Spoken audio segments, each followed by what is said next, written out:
is you gonna bring to the doggone church? Or you gonna bust somebody in their mouth? Or you gonna do your doggone job? Or you gonna pray from your doggone chest?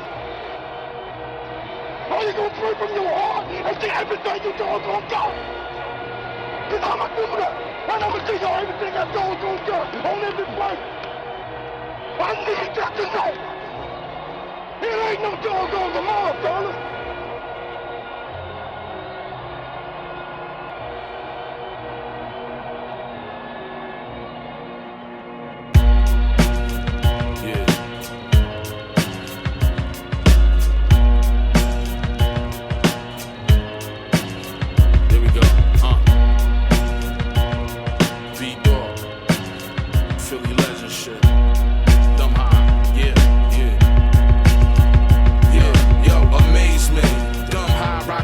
It's a cold day in hell, my hoodie stays it. 30 years young, phage ageless. The mind plays tricks like Bushwick Bill punching the pavement. This is me, I never try and pretend. Cause I came and where battles, niggas died at the end. Like for real, the fuck you in your room rapping to? With a cam at your desk like you work for Action News. Different cloth, different seam I am cut from. Reef Radio, episode 4, Caliph-NOW to the right of me. What's up? David Blakk to the left. What? And I'm stuck in the middle of you, Reef the Lost Cause, Reef Radio, episode 4. What's going on, fellas? How's everyone doing? What's going on? Wonderful, man. I'm good. I'm nervous we're not going to have a good show. I did not take a shit beforehand. That's bad juju. Yeah, I was hoping to rub one out. Shit, not rub one out. Yeah. That's a whole different thing. That probably would make me a little bit more relaxed, too, though. Definitely. Rubbing it out? Yeah, man. Before the show? Why not? Anytime. How often do you do it? Yeah, it's probably a daily occurrence. I mean, once a day? I feel like you would lose focus. Sometimes I treat myself, go a couple times. You know what I mean? I don't know. What's the most you ever did it? 10. 10? 10. Get the fuck out of here. That's serious. 10 times in one day. I had nothing to do. It was back when I was in college. I mean, all right. Well, that makes sense, man. Yeah. In college, you're just fucking hornball. You're just like humping the wall. What about you? You don't do it daily? Yeah, daily. I think. Yeah, definitely daily. Did you do it today? It's a healthy thing to do. You seem a little tight. I didn't do it today. That's why I'm like sweating and I'm all nervous and oh man, you're backed up. Yeah, man, you're stressed out. Yo, why don't you go rub one out? What? Leave the show? Wash your hands and then. Come if I turn my back, would you guys notice that something's going on? I'll pretend I'm. Actually, I have a technique. I know a way to do it that no one would notice. If it's hard to explain, but I have a way that doesn't involve. If you press the midsection of your area, if you just press down on it for long enough, you will reach the middle of your dick, or your taint. I don't want to. I'm not giving away my secrets. That's weird. What? But am I weird because I can't go to sleep without doing it? I've heard stranger things. No, I think that's a healthy common. You ever see the episode of the Seinfeld where they had the contest and they said they couldn't decide, like, if you know what I mean, like if who was being honest about it? George lied all the way to the end. Yeah. It's a famous episode. It is a famous episode. Yeah. Since I quit smoking, I think if I quit masturbation, I'll just be a fucking monster. How are you doing with the smoking thing? Yo, man, I'm about to hit 5 months, dude. Or 4.5 right now. That's worthy of an applause. David Blakk was the biggest pothead I ever knew growing up. Thank you. And in adult life, and he has now stopped. Cold turkey. Cold turkey. Are you miserable? Nah, not at all. Yo, I'm fucking great. The only thing that's really got me a little bit vexed and fucked up in the head is that I eat more. Really? I thought I would think you would stop. No, dude, I'm a monster. I'm eating like 5 times a day. And I still gain no weight, of course. Right, of course. Yeah, you fucking bastard. Yeah, I know. You fucking skinny people, man. I can't believe it. You and Ty, you guys are in pretty good shape, man. I gotta fucking lose weight. I tried to join the gym. I don't know how in shape I am, man. You got a little gut going on. I have a little belly. Yeah. And then I had to break into my house the other day because I left my keys at the mechanics, and I had to like climb up fences and stuff, and it hurt. You realized your own mortality? This shit hurt, dude. And then I had to climb a ladder, and I was out of breath. Wait, you had to? Yeah, but no. When I climbed the fence, I had to pull my own body weight over the fence. All right, so explain this. You had to climb a ladder into your backyard? And no, I climbed the I don't know. I guess it was like a 5-foot concrete wall to get into my backyard. Yeah. Or you can't even call it a yard. Right. It's like a little area. But once I did that was a feat in itself. And this was at nighttime too? No, this was in the daytime. Okay, I was about to say because I would have got shot. Yeah, and then yeah, serious. That's yeah. And then I had to put the ladder up and climb through the bathroom window. and it hurt. But you got in. I was out. I did get in. Have you ever thought of joining a gym? I am a member of the YMCA, and I went for the first week consistently, and I haven't been there in like 3 weeks. Nice. At the beginning of the year, I was all gung ho. My friends will attest to this. I was all gung ho. Definitely were. I joined Planet Fitness, and I was going like every other day. You were hype about that. I was hype. I was running, and then my fat ass just gave up. I'm comfortable with my body, man. I'm 31 years old with a family and a mortgage. Like, I don't give a fuck anymore. I've stopped caring. I just got a haircut today for the first time in like a month. Oh, nice. You like it? Oh, a month? Looks good. They trimmed the beard down a little bit too much. My fat face is showing. My fat chipmunk. But you're comfortable with your weight? I'm comfortable with it. I would like to lose. The only time I'm not comfortable with it is right around now because it's fucking getting nice out. You know what I'm saying? Yeah. And walking to the store, I like fucking just am a ball of sweat by the time I get done. I'm just a nasty, disgusting ball of sweat just from walking around. But I look at pictures from like 5 years ago. I'm like, damn, man, like, I wish I could get back to that. But I don't know. Yeah, I remember growing up, you were, I would almost say probably the same size as me. I was broader in the shoulders. I was all shoulders. You were all shoulders. I was all shoulders. I remember this girl told me she saw me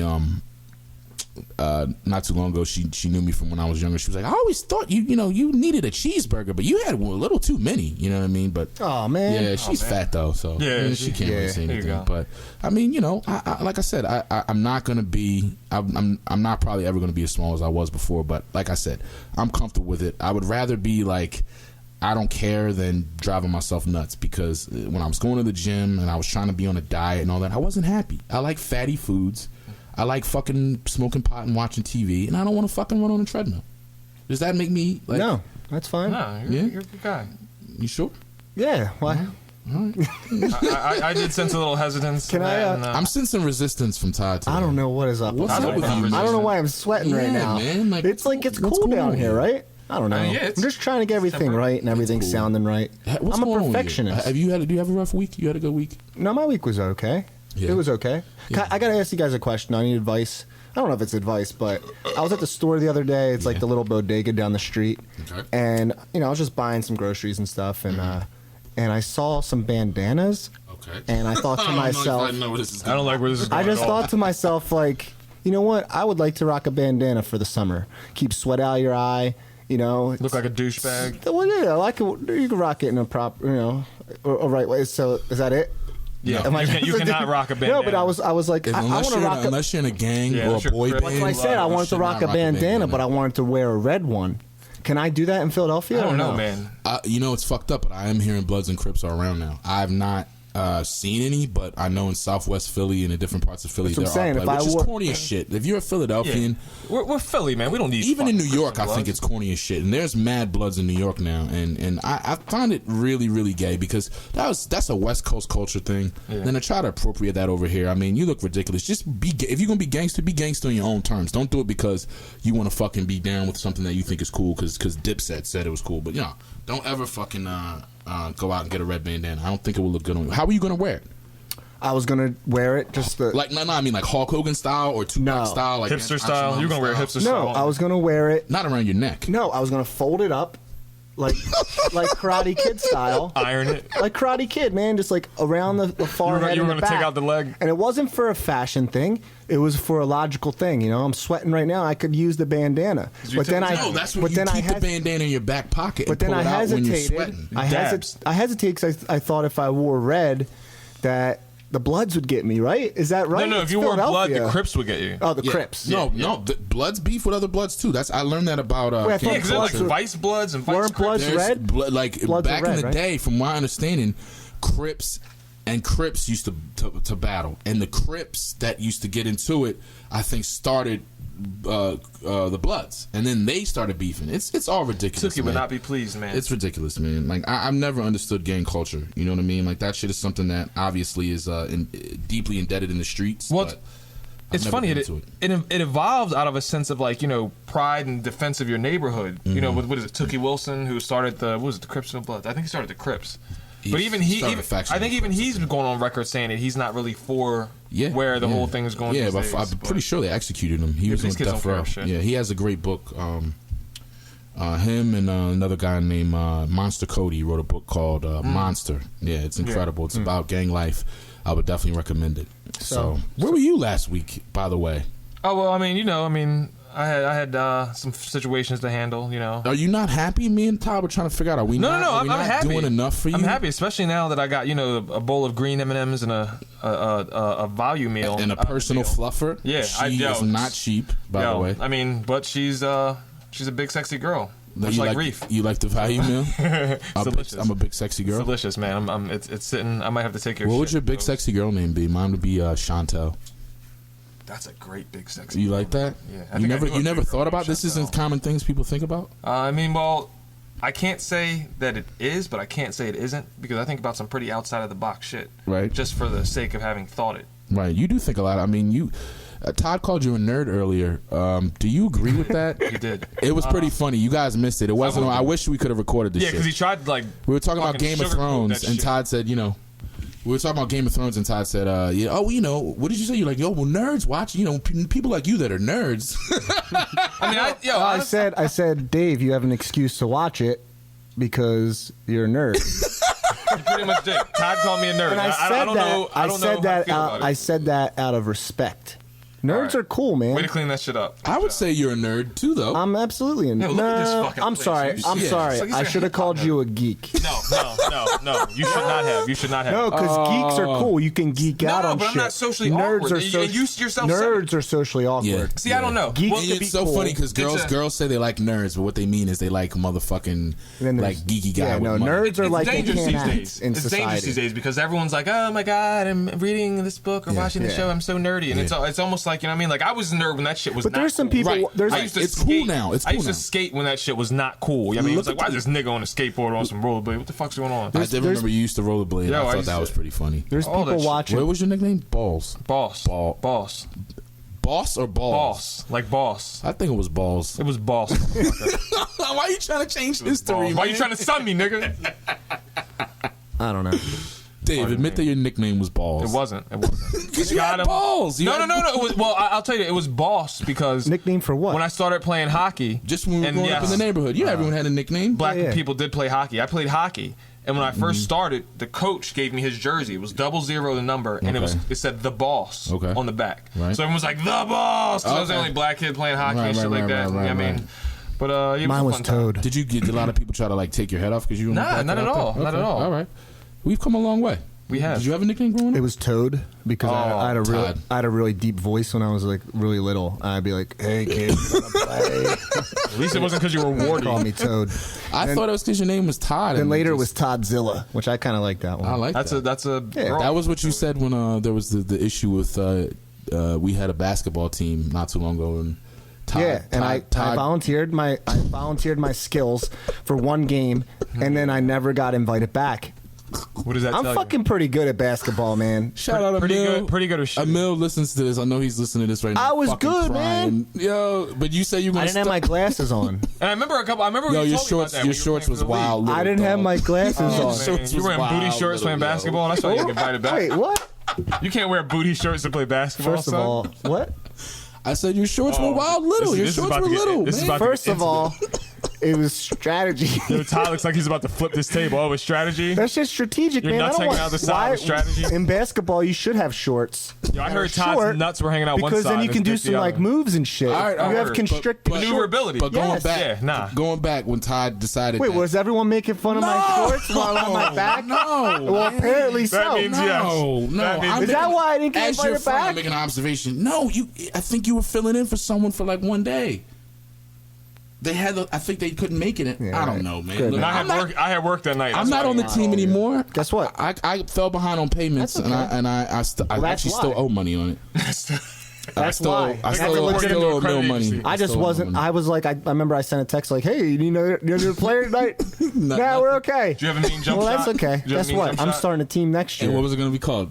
The Nerds. The Toddzillas. You said you were going to be calling the Toddzillas.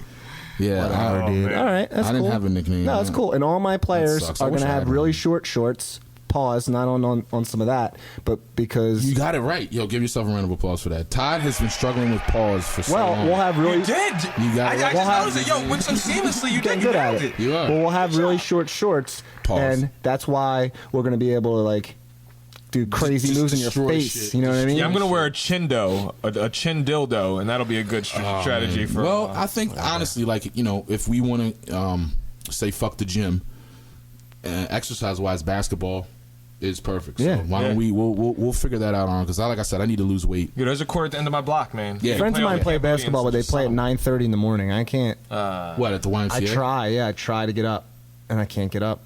How's it looking there? They're like, it's very nice in there. Yeah? Is it still the same? Like when I remember being little, the YMCA was like homeless people lived there, right? Or no? I don't know. I think you're thinking about the song. Nah, the gym, the facilities. Facilities are there. They Right? used to have some kind of like dormitory style, whatever. Yeah. But no, it's a gym. I just remember being going to YMCA day camp, and they had like a sleepover, and we watched Tron, and we all slept in the gym and watched Tron. Wait, not to reinforce my nerdhood, but Tron was a great movie. Tron was great. All right, cool. They remade Tron. Yeah, I didn't really like part 2. They didn't remake it. It was a part 2 kind Bring it, leave it up to the nerd to bring up Tron. Yeah, I know. No, actually, Reef brought up Tron, asshole. I was just but you reiterated about since it. we're all gonna be touchy as shit tonight. You lit up like Tron. Like Tron? I could. I love that movie. Tron. Oh man, I mean, it's no Game of Thrones. You know what I mean? So, I'm drinking a sweet accent. It's no Game of Thrones. So shout out all my people out there: Team Stark, House of Westeros, the fucking midget with the face, Flayed men. Man, did you see Tyrion? Those dudes like fucked their sister and like, you know what I mean? Yeah, man, had kids by her. And they weren't mutants. They didn't have flippers and shit. That shit's odd to me. There's dragons on that show, right? Yeah. I'll never watch. Dragons. Whoa.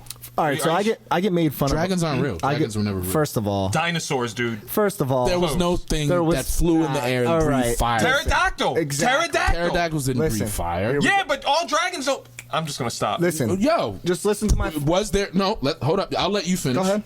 I'll let you finish real quick. Was there a dinosaur that is known factually that flew in the air and breathed fire? Okay.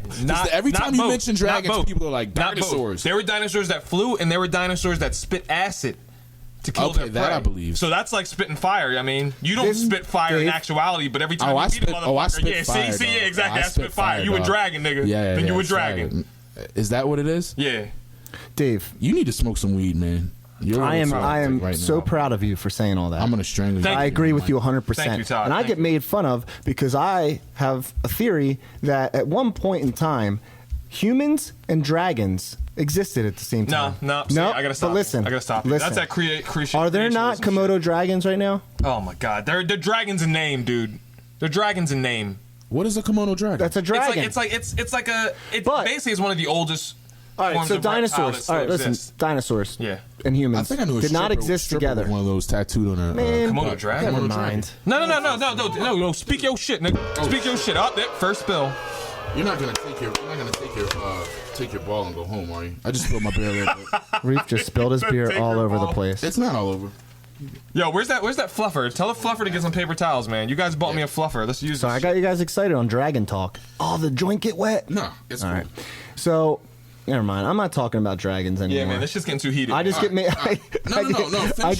I get made fun of because I have a theory that at one point in time, all right, dinosaurs and humans did not exist at the same time. Yeah, what are you, a Flintstone? But flying dinosaurs like pterodactyls and things like that, they could have flew away and like went somewhere else. No, dude, they couldn't. And at one point they came back and they. All right, I hate to get technical on you. But when the comet came and killed the dinosaur, it flooded the atmosphere with ash. Nothing could breathe. That's the reason the dinosaurs died. Because all their food stuffs died off and they died. And there was no air to breathe. Something was still around then. Yeah, something was still around. That's how we got here. Spit shit. Dinosaurs evolved into birds. It spit something. Dinosaurs and humans didn't coexist? No, they did not. That's so the fucking Flintstones and all that shit is bullshit? Absolute fallacy. Yeah. Yo, I call shenanigans on Fred Flintstone's whole You know what I noticed? Like, all right, so not to bring it up again, but Reef spilled his beer, okay? And I fucking spilled beer on the floor. And I just noticed that every show you knock something over or you knock something over. Well, I'm a caveman, this is perfect that we're talking about dinosaurs and shit. Good. I have very bad hand-eye coordination, which is something my son has been blessed with.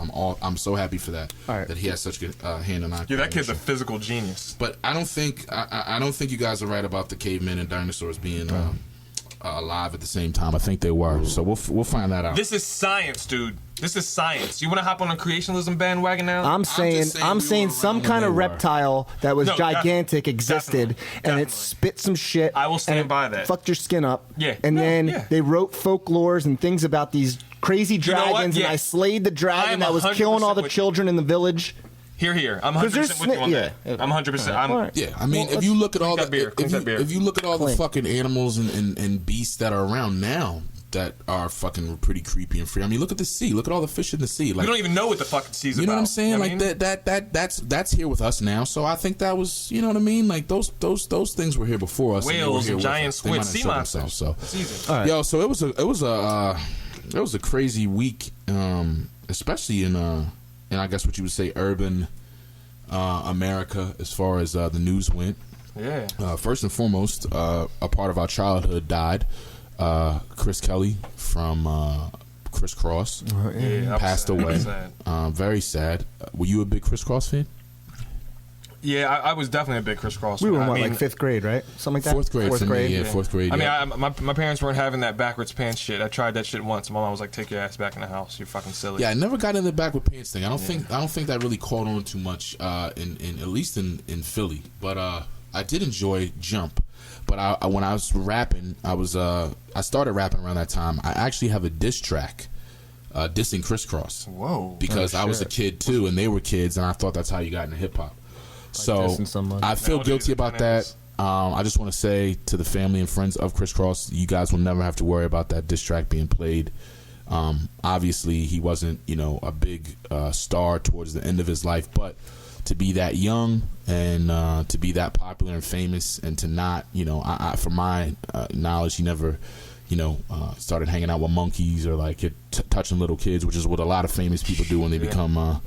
A lot of kids do when they become famous. So there was that. Lauryn Hill went to jail. Yeah. Did you hear about that? Is she in jail now? No, I don't think not yet. That's her term soon, right? They'll probably delay it. She got charged and stuff, and it's official. Tax evasion. Tax evasion. Yeah. That's how they get you. That's how they get you. She made some crazy statement about it. She basically said that, like, that her ancestors were slaves in America and all this other shit, which I have no idea or understanding of why she would say that. I think for people like Lauryn Hill, jail might really we were talking about it, it's probably going to create some great material. You know what I mean? I'm really hoping that she comes out and just fucking takes that experience and makes some great art behind it, because for what it's worth, Miseducation of Lauryn Hill is one of the greatest records to ever be released in my mind. It's statistically, actually, it's very good. I mean, I just think it's, top to bottom, it's pretty perfect. You know what I mean? And you can listen to that CD front to back. Yeah, and last but not least, the big story was the rescue of Amanda Berry and 2 other women from a house in Cleveland, Ohio. They had been kidnapped over a period of 10 years and kept captive as basically sex slaves. There was abortions. There was,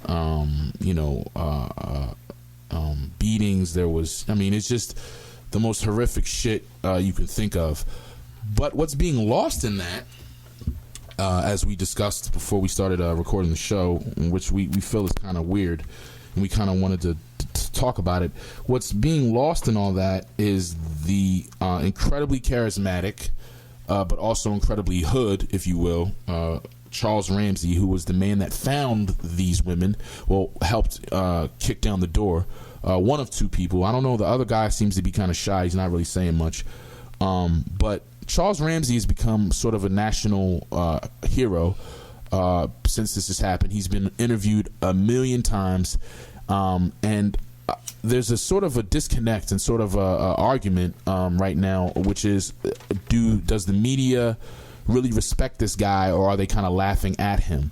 The reason that people are asking this question is because this guy speaks very, like I said, very hood, very ghetto. He sounds like family to me, but a general broad section of America feels like, sadly too, Black America feels like he doesn't represent us properly. Bougie niggas, whatever. I want to play this guy's initial interview, and then we're going to talk about it. Todd had some interesting points about it, and we definitely want to get into it. So listen close. This is Charles Ramsey's initial interview. He rescued Amanda Berry. Here we go. Hey, Charles, let me talk to you. I'm talking with Charles Ramsey. He's a neighbor. Walk me through again what happened this afternoon. You heard screaming. I heard screaming. I'm eating my McDonald's. I come outside. I see this girl going nuts trying to get out of her house. So I go on the porch. Okay. I go on the porch, and she says, "Help me get out. I've been in here a long time." So, I figured it's a domestic violence dispute. So I open the door, and we can't get in that way because how the door is, it's so much that the body can't fit through, only your hand. So we kick the bottom, and she comes out with the little girl, and she says, "Call 911. My name was Amanda Berry. Now, did you know who that was when she said that? When she told me, it didn't register until I got the call in 911, and I'm like, I'm calling the 911 for Amanda Berry? I thought this girl was dead. You know what I mean? And she got on the phone and she said, "Yes, this is me." And the detective, Cook, right here, Detective Gregory Cook says, "Charles, do you know who you rescued?" I said. Now, and when did you see Gina? About 5. We're good. So about 5 minutes after the police got here, see, the girl Amanda told the police, "I ain't just the only ones. It's some more girls up in that house." So they went up there, 30, 40 deep, and when they came out was just astonishing because I thought they were going to come up with nothing. I figured, whoever she was, and like I say, my neighbor, you got some big testicles to pull this off, bro, because we see this dude every day. I mean, every day. How long have you lived here? I've been here a year. Okay. You see where I'm coming from? Right. I barbecue with this dude. We eat ribs and whatnot and listen to salsa music. You see where I'm coming from? Yeah. And you had no indication that there was anything going on? Bro, not a clue that girl was in that house or anybody else was in there against their will, because how he is he just comes out to his backyard, plays with the dogs, tinker with his cars and motorcycles, goes back in the house. So he's somebody that you look away because he's not doing nothing but the average stuff. You see what I'm saying? Yeah. There's nothing exciting about him. Well, until the day. What was the reaction on the girls' faces? I can't imagine to see the sunlight, to be around people. I knew something was wrong when a little pretty white girl ran into a black man's arms. Something is wrong here. Dead giveaway. Dead giveaway. Charles, thank you. Wow. Wow is exactly the word. So the argument or the discussion has been, is this gentleman truly a hero? Number one, let me explain. He has been convicted twice, I believe, for domestic violence. So he is a batterer, a convicted batterer. And people are trying to say that should kind of disqualify him being a hero. And I wanted to get you guys' thoughts on it. What do you think? I don't know.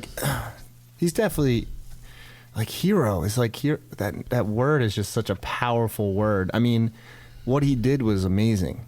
The fact that who knows if he wasn't there, was he just in the right place at the right time? But which is something that a lot of people are saying. But if he wasn't there, if he wasn't there, and how long did he say he was there? Over a year. He was there for a year. And he said he saw some shit. Now look, he said the girl came out and came to him, and then he and the other guy did something about it. But I just don't understand what he's saying. The stuff that he's saying isn't that funny. He's just a normal guy. He's not like a nutcase, you know what I mean? And everyone's making light of it and making the auto-tune videos and shit. And that was instantly. And I guarantee the day after, majority of people that are listening right now, including myself, even though we looked it up, didn't know the actual guy that committed those horrible, terrible we crimes. Knew Charles Ramsey's name, but we didn't. Everyone knows this guy's Charles name, Ramsey's and it's downplaying the fact that this guy, Ariel Castro, is the shit. I don't know. I just think it's just making light of things, right. And the guy isn't saying anything that crazy. He's just a regular guy speaking like a regular guy. Right. But see, Todd, you have to understand, you are an exception to the rule as far as, you're a white guy, but you live in Philly, you have mad black friends. So to you, it's not a big deal. But to people that live in other parts of the country, he is, I guess, representation, quote unquote, of what they think black people are like. So black people across the nation got all up in arms about it, which I can't stand you fucking bougie uppity niggas. Like, I'm gonna say that shit from my heart and soul. Like, you have family like Charles Ramsey. You have neighbors like Charles Ramsey. You work with people like Charles Ramsey. You are Charles Ramsey. We are all Charles. I might make it a shirt that says we are all Charles Ramsey. My whole thing is, and it comes from a continuation. I mean, this goes back years. You can look it up. There's a skit on In Living Color way back that they used to do when they would have a crime would happen, and the news reporter would find the most ghetto person there to give their account of it. But with Antoine Dobson, what was the other lady? Sweet Mama Ray, or Sweet Brown. Ain't nobody got time for that. Like, ain't nobody got time for that. It seems that people get upset because these people are thrust into the limelight and they seem to be being laughed at. But my whole thing is, those people are real people, and if they were there and they were a part of it, I've seen plenty of news clips where they've had black doctors or black lawyers or people that were a little bit more prominent talk about a crime that they saw. No, you know what I mean? Like, it's. I don't understand why we have to always be. There are black people like that. There are people that are hood as shit. You can't ignore them. Just like you can't ignore the fact that there are people that go to Tyler Perry movies. I'm not fucking one of them, but they exist. We have to stop pretending that that element of our brothers and sisters isn't real. And sometimes they get light shine on them, and they're on the news and they're on TV. But that doesn't mean that represents all of us as a people. But they exist. Those people exist. No, they're real. And that's exactly my point where I was going. He's real to the point that any other character or stereotype or however you want to categorize him is real. I mean, to go through my list of with this topic, the guys that made the auto-tune video, the Gregory brothers. The Gregory brothers auto-tune everything that comes out. Check their YouTube channel. It's pretty funny, but they auto-tune everything. That's their thing. And then it gets spread around, of course, like everything does these days. Right. I mean, second, I definitely agree with Todd in the element that, a hero, I mean, maybe a bold word, but at the same point, he did save some lives. He was in the right place at the right time, but he did save some lives. Third of all, I love the fact that he looks like Eddie Murphy and Coming to America. I mean, that shit, it resonates with me, I just saw last night Mike Epps did a skit like pretending to be him. I'll probably never watch it because Mike Epps isn't funny at all to me, but I think he's a hero, and here's why. He did something about it. When I was about 19 or 20, I was living with my mom in South Philly on 17th and Chadwick, not a very safe neighborhood. And I was sitting on the steps one night and I was smoking weed. And this girl was like walking really fast, and there was two guys behind her. And like literally maybe 5-6 feet from me, these two dudes, I mean, there was a young girl, young guys, they were teenagers. But these two dudes beat the shit out of this girl, man. And I didn't do a fucking thing because I had to think about the fact that I have a little sister that has to walk to school every day around here. I have a mom that lives there. And mind you, I was staying with my mom temporarily. I was looking for a place. So I was moving out of there soon anyway. So I was going to start some shit and then leave them there to deal with it. That's an excuse I tell myself every day. But that shit haunts me to this fucking day.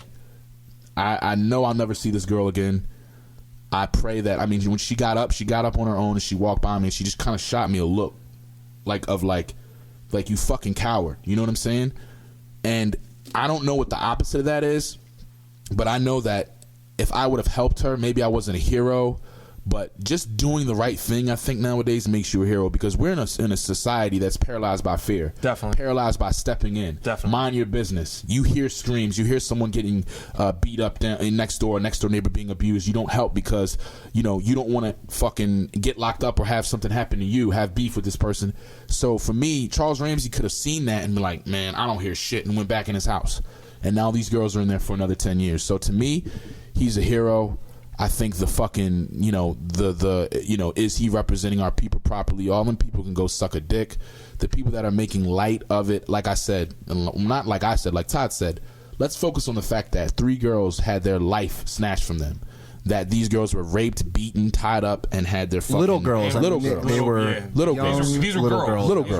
Little girls. Not women, girls. As a man with a child, with a son, and with a little sister, you have a little sister too. We don't play that definitely, shit. We don't. You have an older sister, and I know you don't play that shit. I mean, still, sisters in general. Look, man, I just think my thoughts, basically my final thought on this thing, is he is a hero because he prevented these girls from being in that house any longer. You stepped up. He made a call. It's great. It's awesome. As far as representing, I can't ever understand that. But any intelligent person knows that he's not representing an entire race of people. Right.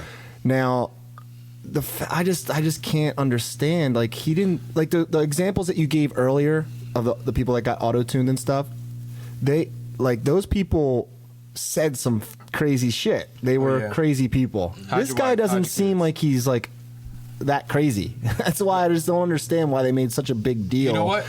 It's a phenomenon on how this guy is.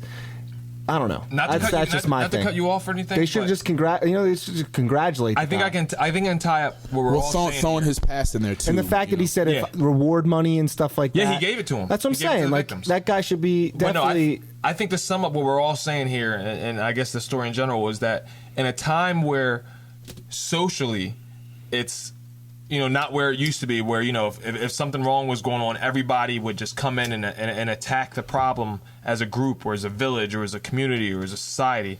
Nowadays, we're in a much different time where it's like, hey, this asshole can come back and shoot me up and shoot my house out. My family's worse off. Right. He could have got shot right then and there. He didn't know what was going on. So in a time like that, it's laudable, it's applaudable what he did. Right. But I mean, he did what we would all think that anybody would do in a circumstance like that. What we would hope we would do, in a circumstance like that. Right. So what he did was laudable. I mean, like, it doesn't matter if you use the word hero or whatever, but what he did is commendable, and it's something that we would all hope that we would do. Yeah. Round of applause for Charles Ramsey, man. Yeah, it's from Reef Radio. Absolutely. I just feel like we should definitely praise him and consider him, someone who did something incredible. Right. But at the same time, we have to fucking concentrate on the fact that this guy did all this shit. Yeah. And instead of making light of everything and making all these stupid videos and like making light and making fun of how, the guy speaks, which he, like I said, he seems like just an open person. Just happens to be average American. Like I said, that was my only issue. I was like, I don't understand what the comedy is here. Right. Listening to these clips, it sounds made like into what I comedy. mean. I know exactly. It's made. All right, I guess. So speaking of heroes, we have one of my heroes in here today. We got Haj from Dumb High. My brother from another. We've been doing music together for a few years now. We have an EP dropping. By the time you hear this, it'll be out. It's called SOS, Sirens on Snyder. It's Saturday. It comes out Tuesday. This will air on Wednesday. It's Saturday right now. This will air on Wednesday, so you'll be at work probably listening to this mad as shit that we reminded you that Saturday happened, because it did. It was glorious. And there will be another. We got Haj coming up next. So we picked today to be a theme where, so far we haven't done anything musically related to us as people. We've kept it away from that. But fuck that. This is my show. I got a fucking EP coming out, so I need to promote this shit. You know what I'm saying? Yeah, man, let's do this shit. So we picked today's theme songs to be favorite Reef and Dumb High tracks, because me and him have a lot. If you don't know, check us out, www.dumbhigh.com. You don't even have to say the www anymore, right? It's common knowledge. There's 3 W's, but yeah, you really don't. How many W's am I saying? 3. Just 2? I've been saying 2. www. Dumbhigh.com. It's DUMHI. So Dave, you picked one that you've always said is your favorite. I don't know why, because it's pretty fucking short and pretty violent and crazy, but I like the song. I don't think it'll ever be my favorite. Maybe that's why. I don't know. But no, honestly, I mean, and as somebody who's known Reef my whole life, and Haj, it's pretty much, I feel like when I met him, it was like a continuance of my life. Haj is like my big brother in this motherfucker. But, I'm gonna get a little emotional. I'm emotional. It's Reef's show, but I'm a co-star. I can do this shit. But nah, favorite song, Reef, Dumb High, 4th of July. It's Reef Radio, episode 4. We're gonna play this track, and we're gonna come back and bust it up with my man, Haj, Dumb High. Yeah. Yes. When we see our people being brutalized by white bigots, white racists, we think that they are foolish to allow themselves to be beaten and brutalized and do nothing whatsoever to protect themselves. They are foolish. They should have the right to defend themselves against any attack made against them by anyone.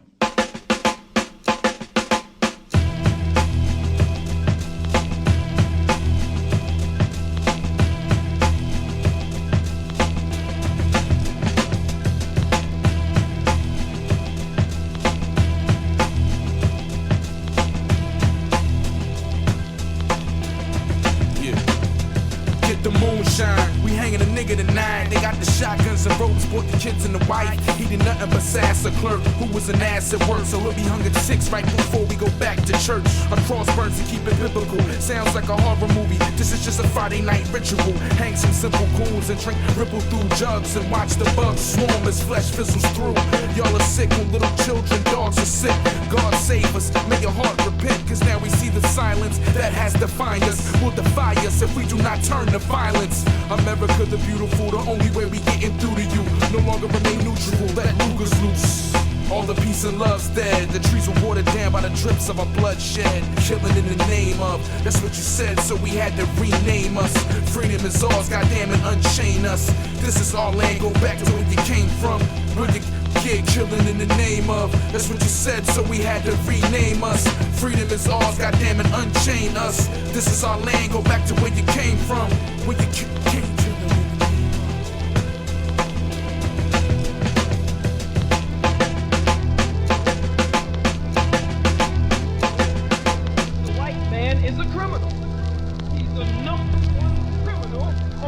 Of the planet Earth. Every law of the state of New York, New Jersey, Connecticut, Pennsylvania, California, Georgia, no matter where, every law was broken by the white man in order to establish that state, to establish this state, and to establish what he calls the United States of America.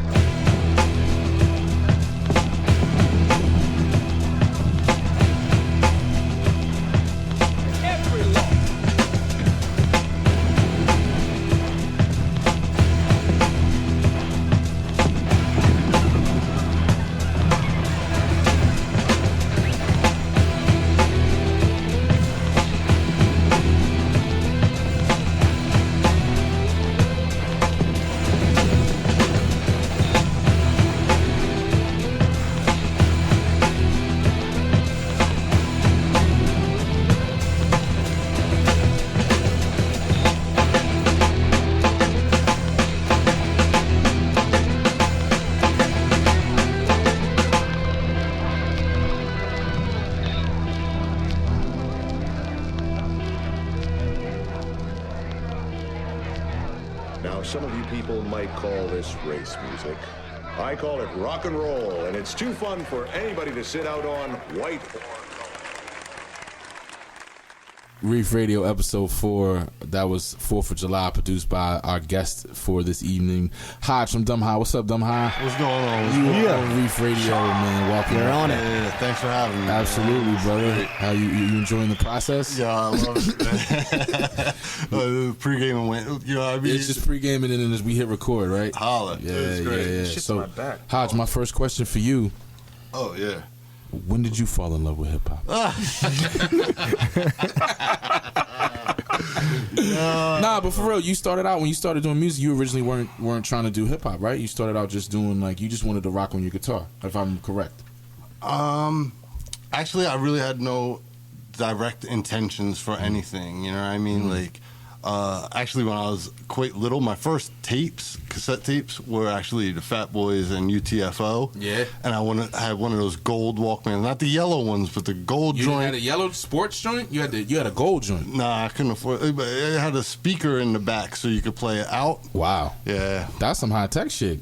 Right? It was cool. Gold Walkman that you could play out loud? I had a Panasonic. It wasn't exactly. I had the yellow one that he's talking about, where the fucking keys, the controls were rubber. You know what I mean? Case. Yeah. It's like a sports joint. Yeah. You listen to it in the shower and shit. Yeah, you're supposed to be able to do all that, but I never did it. But so you had the Fat Boys and UTFO? Yeah, so I mean, hip hop went back that far, but you know what I mean.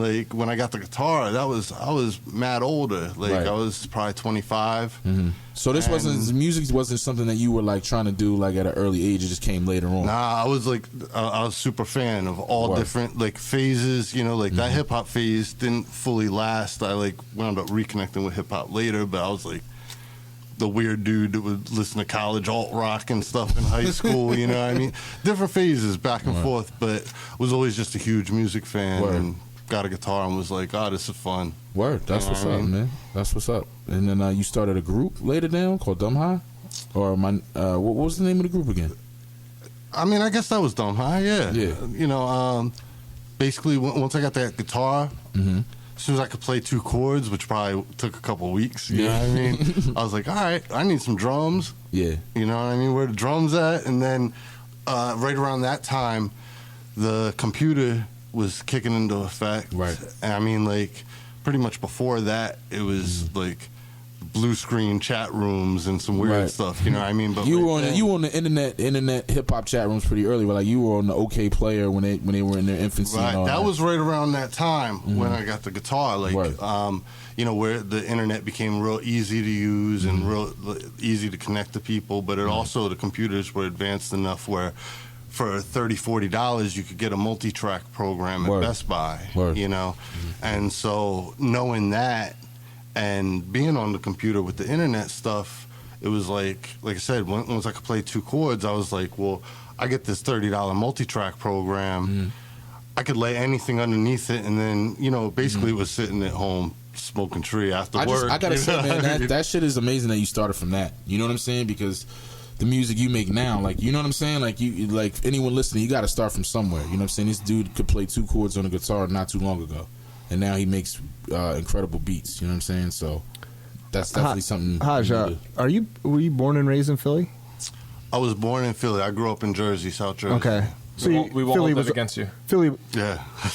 South Jersey, man. Come on. I got instantly sensitive. Yo, listen to balls over here. I heard First of all, it's the Garden State. Okay, it's beautiful there. I mean, there's nothing really going on though. But Philly was always your city.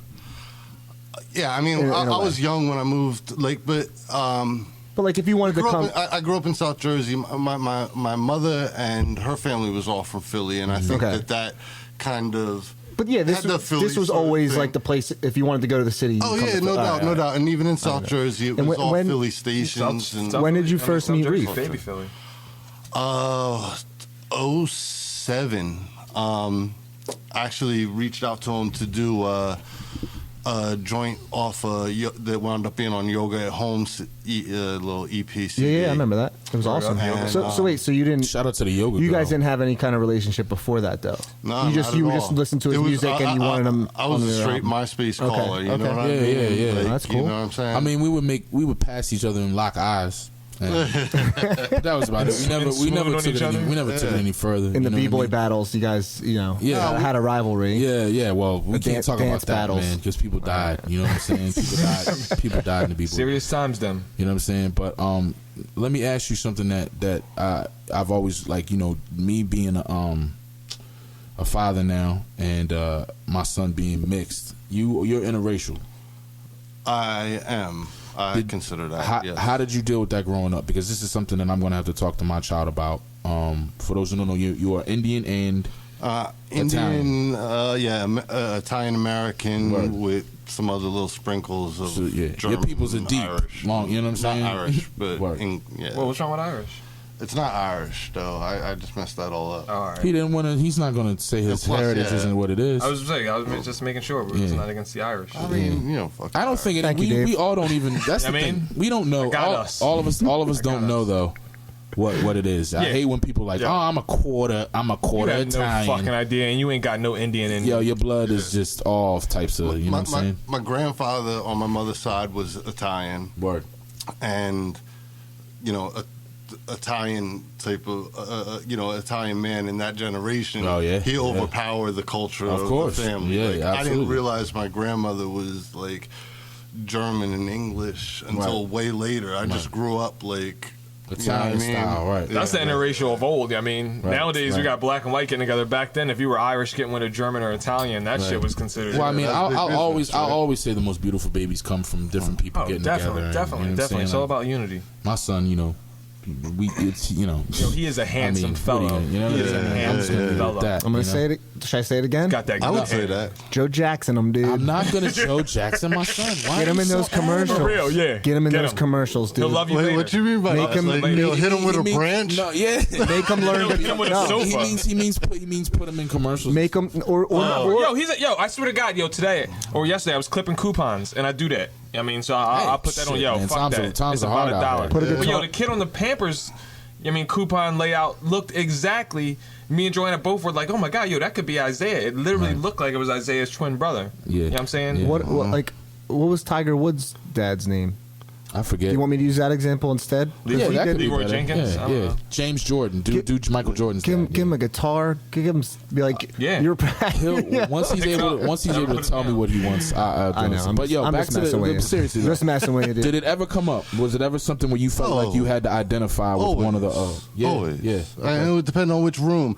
After a certain while, and I think actually it probably took till post high school that I sort of realized that other people are going to define what you are anyways. You know what I mean? Like, you know, I'd be in a room, a certain room of a certain element, and you get one reaction or one interaction, you know what I mean? And then you'd be in the next room, it would be the other way. So, for instance, like, you know, in South Jersey, I grew up with the native people of South Jersey, if you will. We call them Pineys, the Pine Barrens. Where exactly are you from, though? Pemberton, like out by Fort Dix, in the Pine Barrens, right? So they was Pineys. What are Pine Barrens? I'm sorry, forgive my ignorance. It's like a whole. It sounds like an old rich person. Horticultural Pine Barrens. The Pine Barrens? Yes, I own all these pine trees. The Jersey Devil lives in the Pine Barrens. I've heard about the Jersey Devil. So you have a haunted past. It's it's crazy. There's a lot of ghost stories out there. It's a very wooded area that stretches for a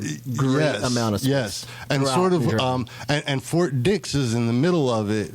It goes and all the way sort up of there, the north side of Fort Dix, they'll get New York stations, and where I was, I guess maybe not the south side, maybe the southeast side or whatever of Fort Dix. If I'm trying to think of my geography here, and so we'd all get Philly stations, but it was kind of if you go across the bridge and go down 38, it's the end. So you listen to like 91.7, like Drexel station and stuff like that, or college radio, or just in general? What, radio stations? Yeah, just radio. I'm just probably got Power 99. Yeah, it would be Power 99 and all They weren't that. in fucking Mars, man. No, it's only like 25, 30 I know, I'm from South New Jersey. Is it out by where your mom is now? It's exactly there. Oh, wow. You know what I mean? Yeah, so it's only like 30 minutes, Exactly. but it was The kind of Garden the State. end of the road of South Jersey as far as switching to New York. So what was there to do out there? Just get in trouble? nothing. Yeah, nothing. That's the trees and the music. that was kind of what it was about. You worked on music and stuff. No, I didn't even mess with music. Have you been listening, man? God, pay fucking attention. God damn it. Go jerk off and come back and pay attention. Fool yourself. God damn it. I mean, I wish I had a fuck you button. You gotta on this hit the thing. button. Yeah, on we'll have one yourself, next week. though. Next week we'll have a fuck you button on this thing. And we'll use it mostly on you. Fuck you. oh man. All right, I'm sorry. No, it's all right. But yeah, man. But out there you'd have the Pineys were traditionally white people that was on some whatever that you would think it would be. You know what I mean? But by then that you mean racist as fuck? Yeah. I got that too, Reef. And then you would also have, like, in the 70s and 80s, there was a lot of folks that would leave Camden, Trenton, and Philly and move to that area. So it was a real weird scene. Like, you see a dude in a pickup truck looking like Cletus from The Simpsons.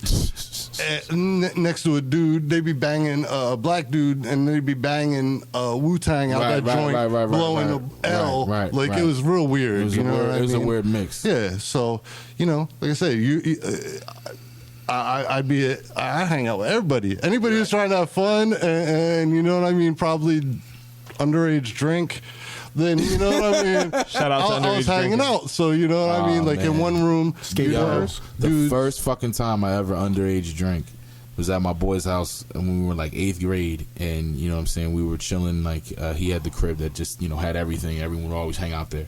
Long story short, we mixed this vodka and orange juice. Oh shit! And like we didn't drink it all, and we like stashed it in the back of the freezer or the fridge. I can't remember. But long story short, his mom fucking drank the orange juice the next morning, but it turns out she's allergic to vodka. Oh, damn. I've heard of such things. Yes. And she fucking had like an allergic reaction and had to go to the hospital. Damn. And we got in a lot of trouble. So you've been killing niggas since a young age, huh? Yeah, very young. She's still alive, though, right? Oh, she's good. She's good. Shout out Miss Wyden. We wouldn't mention her if she wasn't. Shout out Miss Wyden. Anybody for the juice? Sweet Asian lady. Very nice. No more juice. I'll take some juice. Yo, we got some juice in the studio today, and it's basically some Simply Orange. Because I'm a Simply snob. I mean, Simply anything they make is just delicious. What's your go-to drink, Haj? I would say you're a beer guy, right? Beer guy. Yeah. What's in this stuff? Liquor get me Simply crazy, lemonade and then and vodka. Tito, do you do like this guy and like I go in them and get like special ordered beers from like Persia delivered to Persia, which doesn't exist, but they still make beer. Persia doesn't exist anymore?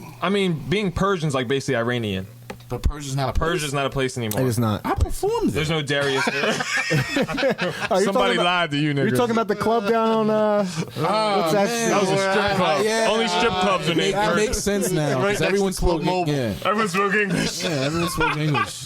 That was the strip club. Damn. Persia. Definitely a strip That's a club. dope Yeah, that's a good. Yo, let's start a strip club named Persia. Persia? Oh, You know what I mean? man. That'd be cool. So Yeah. you've put out a lot of projects. What are you most proud of out of all the projects you've put out? And for those who don't know, dumbhi.com, like I said before, I'm not going to do the WW. It's DUMHI. Yes. Oh, yeah. Thank you, because I haven't. Yeah, I guess I should spell that Yep. out. But out of all the silent projects. letters are silent. Yeah, all the silent letters. Out of all the buy projects the you've done, what are you most proud of? I wouldn't even know, man. Each one is like a little adventure, you know? Yeah. Yeah, I'm really like. Can you I'm talk- sorry, I don't have a better answer. Yo, for real, that's appropriate. musically, Yeah, I gotta yeah. say, like even like just being outside, especially seeing you two record and pretty much being there. Haj is one of the most conflicted producers I've ever seen. I mean, Haj will listen to a project and love it. The next day, hate it. Yeah, next that's day, a love it true again. artist. That's Next a true day, hate artist, it yeah. again. Yeah. You know what I mean? You're very critical of He your definitely work. is It takes critical of time. his own work. Yeah. For me, Clearly, it comes out beautifully. Go ahead. It's like a photo album though when I go through that, Right. Because I play those joints and like I don't know, some people be like I don't listen to my own stuff and all that, and I definitely get that. I get that. I hate my own but stuff. I listen to the stuff and here and there and be. Remember. Don't you like, think though all listening the to it people- too much will make you be like that? Where it's like you can't decide if you like it or not if you listen to it too much. You know what I mean? Nah, because once I call stuff done, usually then when I go, I'll once I call it done, then I get excited about it again, listen to it again, and enjoy it. Then I probably won't listen to it for a while. Right. When I go back to it, I listen to it. I know all the people I was hanging out with at that time. I can feel the weather sometimes. Yeah, you can feel it's a photo. It's supposed to be a reflection. Like of your chemistry, life. You can smell. You can smell. You know what you was cooking. Yeah, like, yeah, you know, yeah. Oh, we know It's what was great. cooking. It's fine. Yeah. With that said, I think for me personally, and it's obviously like I think Yo Get Home is my favorite because it was the first time I was on a record with you. We did Squeeze and like I walked into the booth and I walked into the studio. He was playing the beat. I wrote to it on the spot, recorded it right there, and it's one of my favorite songs I've ever done. Period. But for me personally, I think your most heroic effort was probably Flowers. Can you give a little insight into what was going on during that time with that album? Yeah, sure. I mean, no, I'm just keeping it real because not a lot of people were willing to put themselves out there like that, and you did in an instrumental way, but it was still like the context was very clear. Yeah, actually right around that time. That was actually not too much longer after I met you. Yeah. And I ended up being your roommate. We'll get into that. We'll get into that later. Yeah, I was dissolving my first marriage. Word. And, as listening to records, at that point, I was into it. It wasn't like when I was, I guess I was still first starting, but whatever. I was into it, and that was my release. It still is. It's still what I enjoy. And, as the beats came together, I was kind of like, all right, well, let's do something a little bit different. Let's be weird and emotional with rap beats, and you know what I mean? And, I wasn't even going to actually release that at a certain point, but then I had a couple of people drop some rhymes on stuff and was like, yeah, whatever. Right. It is what it is. Did it help you get through that period? Oh, I definitely think so. I mean, music's the best hobby I ever picked up. It's the best thing I've ever come close to touching. You still consider it a hobby at this point? Yeah, sure. I mean, I got to go to work on Monday, dog. That's the argument I have with people, though. It's something that you do, like you do. But a hobby if you don't make a living though. off of it, is it still a hobby, though? Definitely. Well, yeah, I think you're taking too much away from the word hobby. I mean, hopefully anything that you are a serious hobbyist about, or even not a serious hobbyist about, is something that you're passionate about, and, you know, maybe for whatever circumstance, whether it's money or anything else, you can't devote your entire, you know, every single second to, but that's what you choose to do once you get the other stuff taken care of, and that's becomes your hobby. It's your second you shit. are wise it's the thing you want to do and love it. You know what I mean? Yeah. Who were you have a lot? I mean, over all your work, you have quite a bit of collaborators, people you worked with. Who would you say are some of your favorites, or who were you surprised that you're like, oh my god, I'm doing a song with this guy? Oh man, because there's a few names. There's a few names that I'm like, all right. You got this guy? Yeah. That's awesome. Sean Price, Ari the Rugged Man. You've done some stuff with a bunch of people. Yeah, I don't know. I couldn't call anybody. Well, I mean, favorites is weird because everybody's like my friends. You know what I mean? Like, they're all people that had some kind of relationship with. Most of them, like, you know, most of the people that I have involved with any of my projects have become very good friends. And like one of the examples is, you know, I mean, the guy on the right, the, you know, Reef Radio guy. Yeah, that's right. Like, I reached out on some, like I said, MySpace thing on some like, you know, you spread it around, whatever, you know what I mean? And I definitely spread it around on MySpace. That's weird. Todd? The MySpace days. What's a pause? It's a pause? You can pause that. Wait, there's a pause? There's a sound effect for pause? Next week. Well, fuck you, button. What is it? It's just silence. Pause. Pause. Oh, like Run DMC? Yeah, or the Afros, rather? There's crickets. No, that was I Run don't know. DMC. Pause. But go ahead. I'm sorry, man. No, but there's name some other names. Like there's some other really, collabs. There's some really great legendary people that you've worked with. Yeah, no, let's talk about our relationship. Yeah, that's right. No, but that's what it was all thing. Like when I started with the music thing, I didn't know anybody else that made music. Like you know, y'all have been doing this for so long, and in an earlier spot in your life that y'all like kind of came up with people that were doing music. I didn't know anybody, so I was just like, I'm gonna get weird. You made a lot of connections on that site, as they call it. Yeah, but everywhere on the internet it was like kind of like I said, that was opening up at the time, and I was just on some like, all right, I'm at home, I'm getting buzzed up, I'm making music. Who else wants to play? Right. You know what I mean? Right. And through you that, want some jam session shit. Yeah, like anybody who wants to get down, let's have fun.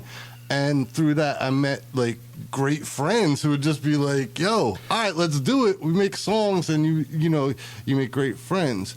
The people like, is there a list? Like list some names. I mean, some people. He said Wise Naeem, my man, Shameless Plug, you know, like we was talking about Reef, Ethel C, Random, Side Effect. These people are my family. Like these people are the people that like we seriously celebrate holidays. Marco Hill, Jason Luvallo, you know, I mean, these dudes are, we have life events together, you know what I mean? Right. So, and that came from music, and that's if nothing else, that's the craziest art of it all. Right. It shaped my life and made that stuff possible, those relationships possible. Yeah, man. So yeah, we ended up working together and doing a lot of stuff, and it was a great chemistry.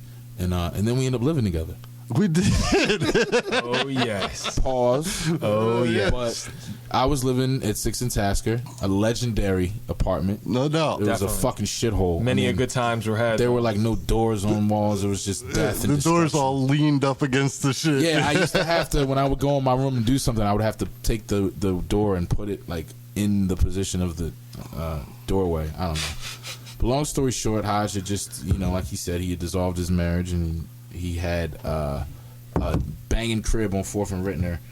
And I don't know. Did I ask you? Did you ask me what happened? Did you took me out to dinner, I think, and you said, "Listen." Yeah, I think that everything we should be together. Everything went in slow motion a little bit at some point. Right? You can't rush into a relationship like that. Yeah. Yo, I swear to God, man. Though I honestly like that was one of the best. What was that? Like a year and a half because then I ended up getting my house, and Isaiah came, my son came. So all that happened within like a 2-year span. You know what I mean? Yep. But I had never lived in a house that had like, you know, it was like running water. That was like clean. like clean. This is like the Allen Iverson story and shit. The kitchen had like working appliances, and there was like mixing bowls and shit. But the thing that I think threw a monkey wrench in our relationship right away when I moved in was the fact that the Wi-Fi, fast internet that I never had before. And That'll do it. I kind of went a little nuts with the porn. Yeah. Well, yeah. I remember our only fight, right? I remember the exact day when this came to a head. This is good. I was there and glad to be there. Yeah, I knew every time you talk about today, the recording this radio show, you'd look at me and be like, I know my questions. It made me uncomfortable then, and now I'm still a little uncomfortable. Nah, I'm just saying, though, like, it's about to get uncomfortable. Long story short, we got into it because I forget, something had happened prior to that, but the main thing was that the keyboard of his computer was sticky. That was exactly it. It was like the mouse was covered. The keyboard. I remember that day, Reef sitting in the park. The mouse was covered in... I drove up to the park. Country crop. I drove up to the park to catch Reef smoking a Newport. You know what I mean? Like, nah, man, it's cool. Yeah, that was one of the greatest all-time... But on the keyboard, dude... Yo, right? It was the mouse. The keyboard was a little... funky too, yeah. I think it was the lotion. The heat of the moment. He wasn't eating a Cinnabon on that bitch. I tell you that. I had never had like internet really. That shit'll do it, man. Oh man, I was a fucking I went nuts, man. Do you know how much booty? I'm sorry for that. We're talking about porn. You went I'll nuts. put it out there. We're talking about literally. Yeah. I just hope I wasn't eating Doritos like all stoned and shit. Yeah. Put my hand all in the dropping bag. on the keyboard, like, oh, it's so good. Yeah. No, it's You know, not the cheesy gritty ones are the best. Oh, it was gritty. Overall, though, how was I as a roommate? Dude, we had a great time, man. Yeah. That was a great. Yo, that was the summer of George. 2010 summer of George. Yeah, we had a good time, man. But those days are over now. Just to toss my lot in there, man. But the three of you all live in the same neighborhood. Yeah. Yeah. And I would Actually, all four of us do. I would have really. to say that summer or that circumstance right there led to us all being lifelong like Dave, friends. the two of you guys both live across the street from Yeah, each other. you guys are I'm neighbors. across the street from And Haj. Reef is what, like 3 blocks away? 3 blocks away. We call it the compound. Yeah, we it's used a to have compound. Ultraviolet. DJ Ultraviolet used to live around there, and Big O is around there. Big O is definitely. Sam, our boy who moved to Chicago. Shout out Shout out to Sam, man. Yes. Blunted 215, man. Yeah, he's I a miss good that dude. dude. I've never seen like, I mean, you know, he's just like this like random white boy, and he would have like all the finest sisters in the city at his house. On New Year's Eve. So much. He even had The like chocolate, man. He even had the black man bookcase with like. yeah. And I think he was an albino. Was he an albino? Nah, he just Close was enough, very, right? very white. Very white. He just was like, you know, like Casper J. Milquetoast. But so yo, we have this project that we're about to drop called Sirens on Snyder. It's coming out May 15th or 14th. 14th. We can't decide. We don't even have artwork for it yet. Or we should probably get on that, right? Yeah, we'll have it by the time you listen to this. Yeah. By the time you hear this shit, or not. Maybe this came out yesterday. Yeah. You don't know. This is the technically you guys are late. We're the future right now. But what are you most excited about with this project, man? Oh man, the whole thing. I'm most excited right now about having just folks listen to it. Yeah. You know, it's always like giving birth. This is our baby. Yeah. Me and Haj got together and we made a baby. Yeah, and we're about to have it. He said it. No pause. It's crowning. Just so you guys know, it's not crowning. That wasn't the sound effects machine. That was Todd, and he stared at us very. He did look us dead in the eye. He's looking at me right now, and I feel very uncomfortable. I feel like I should be like holding his legs apart. Oh man! So yeah, make sure you check out Sirens on Snyder. I'm just gonna do all my own sound effects now. Like the guy from Police Academy. Where is that guy at, man? I wish he could hang out with us. He's the funniest guy on his block right now. Oh shit! Where do you go after that? You know, where do you go after you were like the guy, the sound effects? He's still a legend. He would do like, if you remember, like in Rozelle like, looks up. Rozelle and him did like a song, right? See, Rozelle just goes right to that, right? They did a song together. If you see like 90s Comedy Central, he was on there. He was doing like stand up, but it was just all like, you know. All right, so like I said, Sirens on Snyder. Michael Winslow, by the way. Michael Winslow. Shout out to Google. What was his character? What was this? Justin Rizzio is going to be all mad. Spec's going to be all mad because we didn't know. What was his character? Oh my God, the action figure. LeVar Jones. LeVar? They named that nigga LeVar. That was a gay dude from Revenge of the Nerds, wasn't it? Nah, his name was Lamar. It wasn't Lamar. No, Oh yeah, Lamar. Justin got both of those action figures. Yeah. He makes some kiss and shit. He was LeVar He's on Jones the on Asian Police rug Academy. and Shout out to LeVar Specs. You're Jones. getting radio love, son. so- Jonesy. Jonesy. They know, Jonesy. also known as Jonesy. Commandant Lassard. The Commodore. Captain Mauser. I almost bought the 4-pack at like Walmart. Why didn't I you? think you're the only dude that It was saw all the 4 of the episodes. It was $5. I should have bought it. You should have. It was all first 4 Police Academy movies. Yeah. I bought my nephew Spaceballs. He's 9. May the He sports can't even be with you. appreciate that shit. And you have to be 17 to buy Spaceballs. You still haven't bought me a bar mitzvah. What? What Yeah. stores do you shop in? I was in Walmart. They They didn't for card balls? me. They didn't card me, but I'm it just saying. said it on there? I said, "Are you 17?" I had to hit yes. Sad times. 17? Sad It's like times. buying That's Claret such and a D. fucking horrible age. I was horrible when I was But 17. Spaceballs is harmless. But I guess suggestive Totally. content. But I'm so happy for him because he's gonna watch it for the first time. He shouldn't. He should But enjoy I it. think Dave's right, though, man. He might go over his head a little bit, right? Is he going to get He's satire? 9. I watched it when I was 9. I watched Porky's when I was 8. Yeah, but I mean, you but watch the Porky's time because there was titties surrounding in it. there. Yo, Yeah. all and kinds dicks of and shit. holes. Has he absorbed all of Star Wars to like Well, he really likes- get the jokes that are? Yeah, Is he he's a watching. nerd, You Todd? nerds. Is he a nerd? I mean, you got to absorb. Is he a that, real man, nerd? And see the political parallels. That's of what I mean. Like the political time surrounding that shit were You guys are the worst. slash the best. I got you. King of Westeros. House of Canuth. Yo, get the goddamn. It's fucking Stark, Lannister, Barack. Tyrone Lannister. I'm gonna shut the fuck I up. wa- Tyrone. As soon as they That's start, the midget's name on Dude. Game of Thrones. Tyrion. It's not Tyrone. It's Tyrion. It's God Tyrion. damn Nigga, it. I say Tyrone. as soon as they start, I mean, yeah. If there's let's make a black Game of Thrones. do it. You know what I mean, What would you call A it? mess. damn, Yeah, a good he's question. got you there. But- got me. Fuck it. You're usually pretty quick. All right, enough banter. We're gonna get into this next track. It's actually a debut song, never heard anywhere. Oh shit! Unless I you- wish I had a sign. Downloaded the album yesterday. Unless you got the album Damn, Yeah, we're gonna have I didn't buttons, think about that. I'm like, we're gonna gonna have more debut a buttons track, in but the shirt. record's already out. But hey, you might not know the record's out. So you'll, like I said, dumbhigh.com. This record right here, this is the most fun I've had doing a record in a minute, a song since me and Todd wrapped up Reef for Lost Cause is Dead. I haven't really been doing much of my own stuff, so It's the radio debut. Radio debut. Salvage.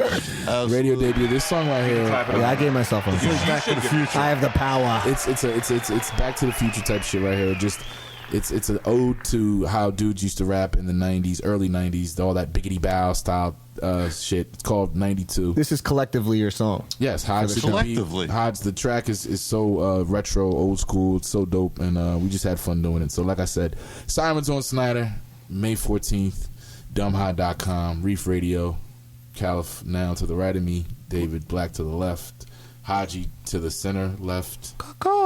Is there another segment?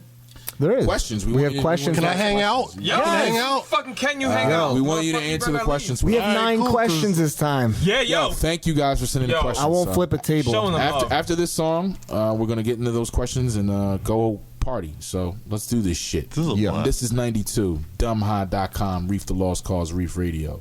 Peace. Peace, Hodge. I just been sitting back with this ill beat you made, you know what I'm saying? I want to drop some knowledge for these people out here. Check it. Hey, yo, Dip.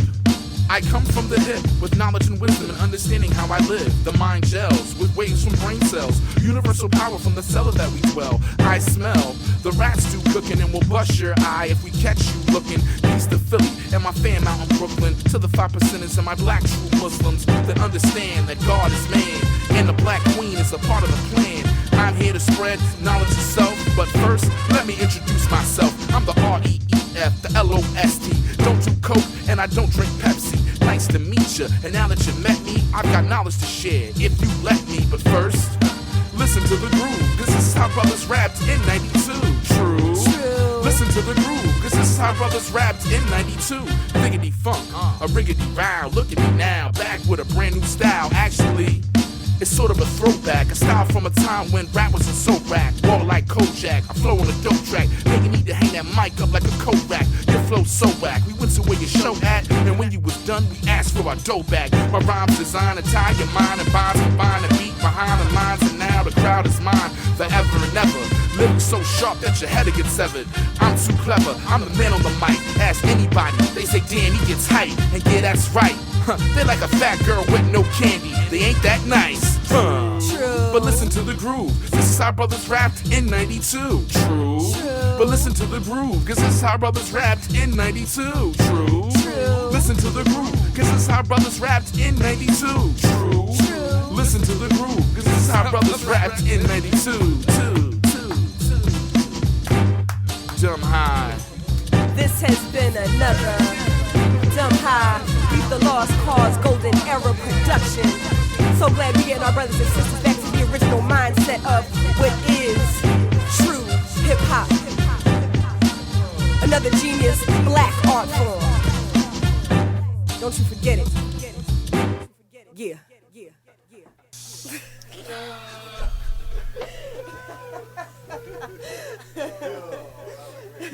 I was trying to think of words. Dude, I love that. That song is so great. Yo, Todd, congratulations, guys! Oh, thank you, man. You guys heard it before, and they went up for a smoke break, and I was just down here getting crazy. Yeah, you were getting. I love it, dude. I can't. Oh my god, I can't wait to perform that shit live, dude. Yeah, we're gonna. That shit is awesome. Yeah, it's a great song, man. We had a lot of fun. You gonna do a split? Thank you. Picked out a cane. Put a cape on you and shit. Yeah, thanks for doing that song, dude. That's awesome. Yeah, man. It was a homage. Like this is how we do. I have a song on Invisible Empire called Old School where I'm rapping in the vein of old 80s drug dealer rap. But this song, man, it just felt like 92, 93, like, you know, just that type of vibe. So Haj killed the beat. That beat is awesome. So that was fun. Bolster the rhymes. Bolster rhymes. Yeah, we're smoking weed, just so you know. You know what I mean? Oh, I'm not. Dave isn't. Yo, man, 5 months without that shit. That's awesome. I'm sure your pockets are way fatter because I fucking spend like a lot of money on drugs. You know how I used to be. Yeah, like, man. Yeah, I used to get it in. So, all right, look, you know, we've been trying to keep it. We've been trying to keep it to like an hour and a half, but. You know, you guys have been showing so much love, and you don't seem to mind that we run our mouths so much. So we want to thank you guys again. We just started doing this just to do it, and it's been so much fun. And we thank you guys for listening. So we're gonna get into some questions. Thank you so much for clap for the audience. Slow clap. Yeah. Definitely gonna give back to you guys, but we'll announce that later down the. Giving back is a pause. Give him back. We want to give back. Did you really just if you're in jail? Look, I'm just getting on. We want to give back. I'm just getting on top of this pause shit. That could be. Here's my back. Todd, I want to give it to you. That seemed pause-ish to you as a newcomer. I think you. No, you're confusing me because I thought I was getting the hang of it. Now you're just saying pause to anything. I don't. You agree with me that giving back, like, you know? Okay. Wait, giving back isn't pause? Maybe. Giving back. Yeah. You guys are questioning. Whatever. I hear it now. Whatever. If I said like giving ass or something like that, no, I hear the giving back too. Give me the juice. Whatever. All right, we got questions. I'm gonna kill you. We got questions. All right, we finally got questions. I'm not gonna have to flip the table this time. Does everybody need a beer? No, I'm good. No, I think I'm gonna finish this. We still have to go to the 1995 party, basically. I have to fucking stand on. 1995 every day. Dude, shout out to E-Mine and Bo Blizz doing that party, and Justin. Yeah. So we finally got questions. Thank you guys for finally sending some in. We're starting to get the ball rolling with that. We're gonna try to answer as much as we can in a respectable time frame. Reasonable. That's the better word. But keep sending them in. All right. So the first one is from Justin Stowers. Hope I'm pronouncing that right. Hey guys, huge fan, listener from Texas here. I would like to know what conspiracies. Shout out Texas. Hell yeah. What I would like to know what conspiracies / paranormal beliefs you believe in. That's the first part, and then what you got? What is the best way to seal the deal with a lady friend? All right. Well, what do you want to do? You want to go counterclockwise? Like, sure. All right, I'll start it. We'll start it. We'll do the first first part of his question. Shout out to Texas. For me personally, and I know me and Dave and even Todd, we don't really see eye to eye on this, but paranormal wise, I don't believe in none of that shit. I don't believe in aliens and all that other stuff. I feel like if those people, Thank you, Todd. you don't fucking boo me for my beliefs. I can do whatever I want. That's over here. You guys are. All nerds. I gotta say. All I gotta say. Dave, you weren't in on this last time. Oh no, I know I wasn't, but I was listening very Slim and passionately. Reef weren't into it. All I gotta say is take anything in the Bible and replace angels with aliens, and tell me it doesn't kind of make a little more. You sense. don't believe in the Bible. Nerds unite. No. Hold on. Nerds unite. I believe in the Bible as a somewhat skewed. If it was 2,000 years ago, and some magical being came down from the sky and handed you fucking tools and tech and was fucking zapping shit and had an iPod even, you would think that shit was magic. Nigga, you even sound crazy. I you know what? I'll take that because you know what? Galileo sounded crazy. Look where the fuck we are. Now we got the sun, moon, and stars, motherfucker. David Galileo. Yo, David Galileo, motherfucking Black. I'm saying, 2,000 years ago, if an alien came down to you and was like, yo, here's a shovel, motherfucker, you'd be like, God damn, this shit is unrealistic. What's unrealistic to me is something that hasn't happened in reality. Reef, and what hasn't happened to me, I don't know anyone that has literally met or seen an alien. I am an alien, nigga. I am an alien. I've been around for 30 years and I haven't 31. There's this kid at work who knows every single language, and he worked in every single restaurant in Philadelphia. And my conspiracy on this is he's an alien. Because what better place to study the human race in plain sight is in a restaurant, all different genres of people. He knows every language. He's got no hair. Yeah. Well, look, he's an alien. Is he powder? No. I like powder. I'm gonna pass it off. I'm gonna pass it off to Haj because we're going to go in order and answer questions as far as aliens. But look, paranormal. That includes ghosts. Stop trying to overshadow our shit, man. Look, you try to ghosts, aliens. What about ghosts? Ghosts and aliens are way different. I seen the ghost. Yeah, that's paranormal. That's different. Do you believe in paranormal? You don't believe in ghosts? I believe in spirits. Yes, I believe in spirits. How the fuck do you believe in spirits and not aliens, man? Because do you know how big the universe is? You really think we're the only life? I feel like we are the only life. I feel like people have come and gone, but I still feel them around sometimes. So I get that feeling that they're watching me. You know what I'm saying? So paranormal. But as far as conspiracy theories, like I'm talking about like real life conspiracy shit. I personally believe all that. That the government funded crack to get into the ghettos of America. I believe that. They assassinated. You know what I'm saying? The Malcolms, the Martins, the JFKs, the RFKs. Fact. Taxes. But that's not fact. But it's conspiracy. Like people, not everyone, 90%, most people don't believe it, but I do. To those of us in the know, that's fact. That's fact. But they didn't send ghosts to do this assassination. Yeah, the ghosts didn't do it though. Or dragons. Nor aliens or dragons. Maybe yo, Haj, come on, man. Stop coming to my neck about these fucking dragons. It might have been dragons. Come on, balls. I believe in all that stuff.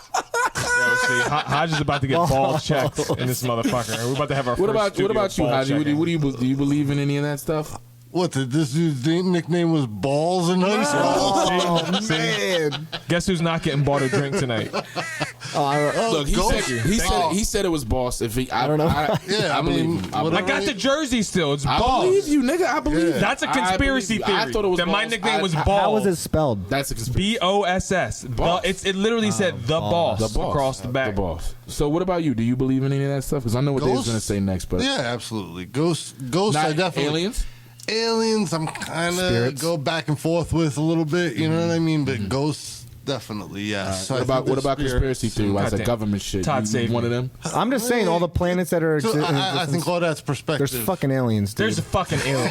There is fucking. There's aliens. I cannot be vocal. I'm gonna cut my fucking mic off. We're aliens. There's fucking aliens. Cut my mic off. Such fucking nerds. All right, next question. Let's move on. Right? Nerds of the future. Goddamn. Yeah. Wait, we didn't let Dave. Do you believe there's aliens? There are fucking aliens. I don't believe it. There are. What the fuck? Why am I to be the loot? Yo, cut my mic. Calm down. Where's the office? Calm down. Why are you so adamant about it that you just... Because the whole scope and size of the universe, you're telling me that we are the only life form alive. We're not. Where are the proof, motherfucker? Yo, honestly, I think Stephen Hawking said it best. That he said if there are any aliens who are out there and they're literally listening, we should be very careful because if they come, it's going to be the Indians in Columbus. You know what I mean? It's going to be that kind of shit. They're observing, exploiting. Dude, like I said last week, why when they come, why are they going to kill us? Why are they going to destroy us? Why? Because they're for here our for resources. No, it could be the other way around. Todd, take over. I'm done. It could be the other way around. Drop. Fuck Listen, this. Reef. Let me ask you this. Let me ask you a question. Let me ask you a Put question. your headphones I'm back gonna put on. my headphones on, but not because I want Why do you not think that? You don't have facts? Because I'm one of them people that you got to show me, man. Like that's what happened. Fine. That's what happened. But how do you know? That's what happened with religion for me. All right, well, it was like, wait a minute. How can you be so definite? Don't get me started. Why did all this happen back then? How can you be so definite? Like a definite? How can you? He's the law of probabilities. The law of Because- probabilities yeah, dictates. there- Give me a lighter, man. I just see that there's other. All right, cigarette. next, dude, Justin Stowers. Good question, man. Yo, that was a great question, man. You stirred up controversy. Niggas gonna hate each other. I don't hate you. I love you guys as my brothers, but I just don't believe in aliens. Don't get mad at me. that's Like fine. Follow up that email. But you Justin believe in Stowers. ghosts. What do you believe? But you believe in ghosts. not ghosts, spirits. Spirits. Okay, I don't believe in ghosts. I believe in spirits. No, You know what you sound like? When you say ghosts is like I believe that people that I love that have passed are still around. Sometimes. You didn't believe? No, Pat- definitely you because didn't of the believe energy. You didn't believe when But I Patrick. don't believe they're ghosts or they're going to haunt me or harm me. Like didn't that's what I believe- think of a ghost. I think of a spirit as someone that you feel like, you know, when that certain feeling you get when you When walk into a room or you have a memory in that whole. Have you ever heard of a when Patrick thesaurus? Swayze pushed the what? cap? A thesaurus? Yeah, I have. Yeah, same thing, motherfucker. Ghosts. I'm done. You trying to sun me, dog? Like I ain't trying to sun you, man. I'm just saying, yo. When Patrick Swayze pushed the cap, you didn't believe in that? All right, next A ghost is just Next their question. personality. Well, he had a two-part question. Oh yeah, his other is what's the best way to seal the deal with a lady friend? Stop being a pussy and do that shit. Yeah, you gotta pull the trigger on that shit. Duct tape. But Too soon? No, for real. Not soon enough. For real, look, man. I've had joke. I've had plenty of friends that I've had to talk to about this. I've had plenty of people that I love and care about that I've had to talk to about this. Sealing the deal, you can put yourself out there, but after a while, if it doesn't happen for you, keep it moving. I know sometimes you really like the lady and you don't want to give up on her, but don't ever sell yourself short. You know what I'm saying? I honestly believe that if someone likes you and wants to be with you, they will make that shit happen just like you're trying to do it.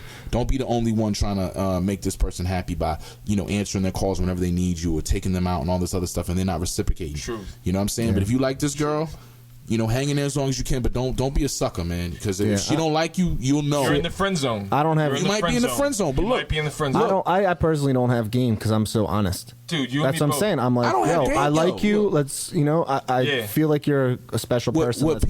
I can't be the one to ask like how to seal the deal. Pull your dick out. What people don't now, is it a understand lady about friend or is it an interest? He said a lady friend. But is it his friend? Because that's a whole nother thing. Oh, you might be in the friend zone. He said, how do you seal the deal with a lady friend? Yeah. And I say, just say, just and go if out, it isn't happening, put your feelings out there. If she's not reciprocating, you continue for a little bit and keep trying, because I'm not going to say just walk away right away if you really like the girl. But after a while, if you're in the friend zone, my whole thing with the friend zone is I've been friends with girls for a long time and nothing happened, and then one night you have to be friends first. You got to be patient. My uncle taught me that. He was like, man, don't just diss a girl because she don't want to give it up or whatever. Like, you could be friends with a girl for a long time, but always be ready and be waiting. That was sexy. That was like that. And friends send each other naked pics on the internet. Yeah, they do all the time. That's how it goes. Reef, how many pictures of my dick do you have on your phone? Oh man, it's like you send them with smiley faces. I'm like, yo, check this out. I'm medium right now. That's not a pause because we're family. It's not. It's not gay for cousins. Yeah, it's not gay for cousins. Next question. God damn it. All right, I'm moving on. All right, so the next one is from Jordan Bradford. What up, Jordan? Another two-parter. I'm drinking. Two-parter. First one is Reef. What kind of pen do you use to write rhymes? I haven't used a pen in like 7 years. I use my phone like I use my phone for everything else. My thumbs are black from typing so much. I think it's not the best way to do it. But you still write. I write sometimes, but my hand is so it's so messed up from years of that shit. I don't think I have carpal tunnel, but I know it hurts when I use a pen now. I'm so used to just typing it, so I don't use a pen anymore. So might that be because of the nightly masturbation? That might have something to do with it as well. I think so. Yeah. Just throwing that in there. I definitely, you know what I mean. Yeah. Second part, Caliph, how did you get your start in hip hop? I like to talk a lot, so I'll keep it short. Just from DJing. I started DJing. My love for hip hop I've always listened to hip hop. As soon as I can remember listening to music. My older sister had BC Boys License to Ill. But yeah, I started listening to stuff, and then my good friend Scott had turntables. He started spinning drum and bass, and then I started spinning drum and bass, but the records were really expensive. So I was like, why am I buying... I like drum and bass, but why am I buying these records when I can buy hip-hop records? And I started doing that, and then just met great people and, kept DJing first, and then I got into it, so... Boom, bap. Cool story, bro. It was the worst story I've ever told. That was awesome. Sorry, Jordan Bradford. I just don't want to go... I could talk about that for a whole show. Yeah. Well, right, that should be a whole question, Jordan. Next show, we'll take a chunk. All right, so the next question is Bailey Bradford. There's a lot of Bradfords in Any there. relation? Are they related? Yeah, I don't know. Jordan Bradford, Bailey Bradford. I hope not gay I if you're didn't write cousins. Bradford just because I was looking at Jordan's name. I hope his name is really brilliant. He's making up aliases. What is your favorite sport and team? My favorite sport is basketball. My favorite... Did he mean basketball team or the... It just said, what's your favorite sport and team? Philadelphia Eagles, forever and ever and ever and ever. No matter how much they break my heart, I'm a Philly boy. So your favorite sport's football, but my favorite sport's basketball. Basketball. I love basketball. So way is your more than favorite football, team but- the Sixers?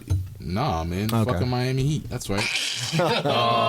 Give him the boo! Nah. Give him the boo! Nah, never that. Thanks, Never that. Haj. I'm gonna keep this simple. Favorite LeBron sport? James is the greatest athlete of the 20th century, all right? Can we get a stutter step on that boot button? I mean, he's a good athlete. I can't shit on him. But yo, favorite sport? Philadelphia. Favorite team? Philadelphia. Next question. Haj? Yeah, Eagles, Phillies, baseball, All right. football. You guys want- You guys, baseball, football. Do you guys want to know mine? Philly. Yeah, what's your Now I'm going to go last.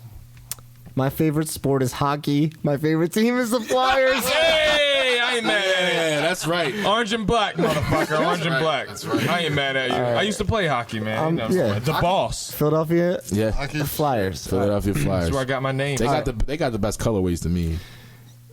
But, The black and orange. hockey, of course, right? Hi. All right. I think that is pretty. Yeah. You set that up. Reef's got the Flyers I cardigan. said basketball. You know what I Reef mean? has the I like Flyers basketball, cardigan. too. That's right. Basketball's my second favorite sport. So. We know that Football's the third. Todzillas, man. You know? Yeah, man, Yeah, right? I am good at basketball, okay? Who wears I am good. I'm good. You're good, man. You're great, man. I'm You're good. great, dog. All right. You're the greatest. All right, so the next question is Kaz Connery. What up? What I know up? that guy. Yeah, that's a cool name, Yeah, Kaz Connery. I know that guy. That's He should be a Cash porn money. star. What's up? Cash money. What's up, guys? Great show. Thank you. Reef is magnetic, really 6'9", and what is it like to be in a studio with 8+ MCs? Mag is more close to 6'10".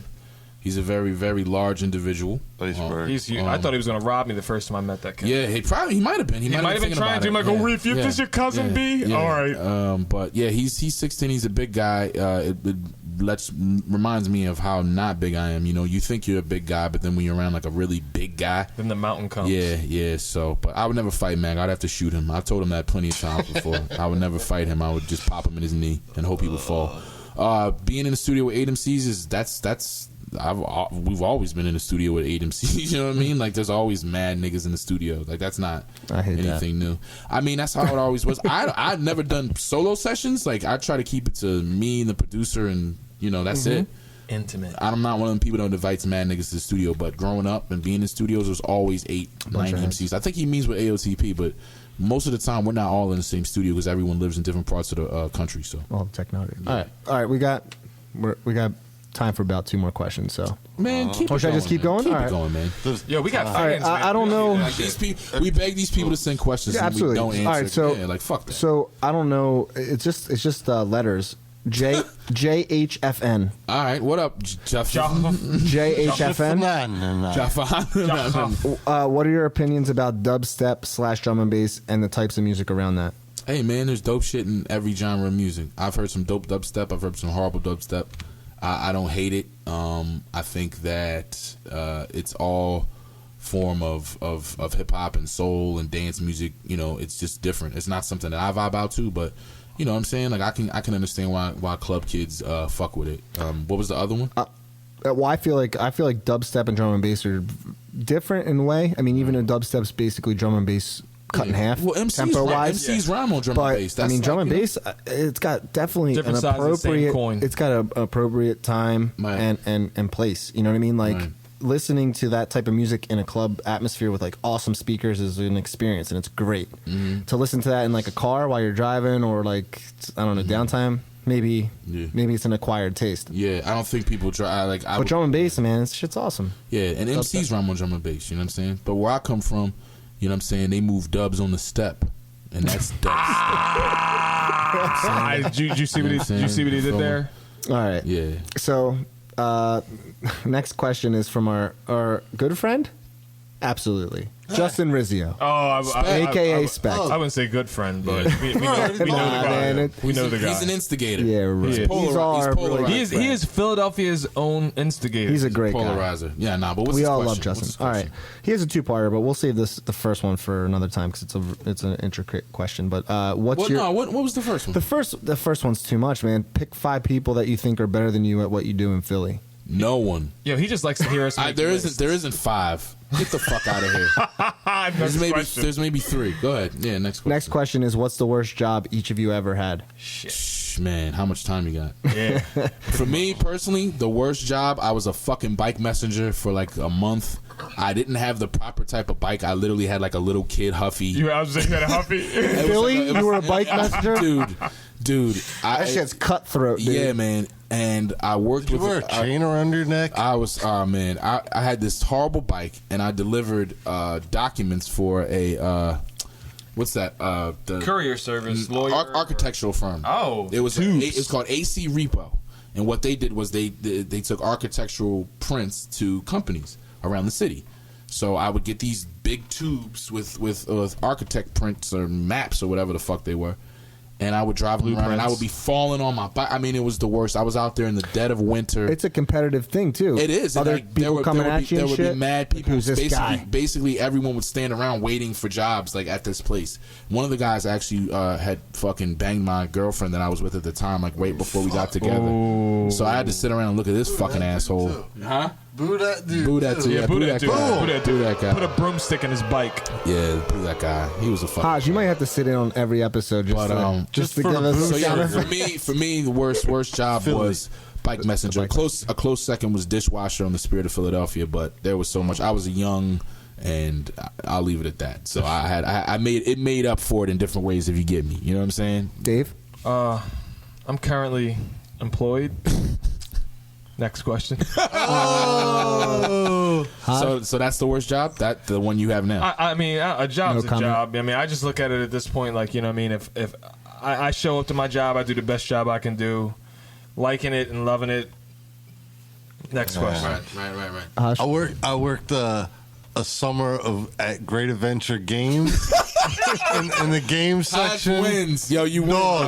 You win. You win. When you came out of the locker room, you win. The dude would like grab you by your belt and pull it so that the seam would like separate your balls and your butt cheeks. What? Wait, this sounds like prison, nigga. What you talking about? Because you couldn't rock a sag. You had to have them little tiny. So you had like an inspector to be like, make sure you. Yeah, before you entered the park, he would grab your belt and it would be mad seamage between your How old were you when this was going on? It was probably either between junior and senior year after senior year. Because I was gonna say, if you were real young, man, he wasn't doing that he was doing that to get his rocks off, man. No. If you would have been a kid, and you said, it was on some uniform inspection. Now, mind you, I started there with 5 of like my closest buddies at the time, right? Yeah. All them motherfuckers were fired in the first 2 weeks, and I was just going there the rest of the summer, hot as hell, standing on the basketball drum with it was terrible, dude. What about you, Todd? I've only had like 4 jobs my entire life. I've been working since I was 14, and they were all restaurant jobs. I just stayed at the same place. All restaurant. Yeah, the first restaurant I worked at was Mama Ventura's when I was 14. I worked there for 2 years, and I worked at G. Morella's for 4 years. No, 7 years, all through college and shit. And then, actually, did you ever cook? Stripe ass. No, I just always went through the chains of like busboy, server, and all that stuff. Yeah. Always liked the jobs, man. Always was cool with it. So I don't know. I guess my complete opposite. My favorite job was parking cars at the one restaurant because I didn't know how to drive stick, but I lied. Nice. And all these like fancy ass cars would come in like fucking Corvettes and fucking BMIs. No, but I would drive them like I would park them 5 different times just so I can like redrive them. But Anyway. All right, so cool story, bro. Yeah, I'm 2 for 2 on terrible. Cool story, bro. Tell it again. Whose beer is that? Is anybody beer? I don't know. You're wasting beers. All right. Drink it. So this is last. I guess the last question. This is from Dan from Albany, New York. It's the last question.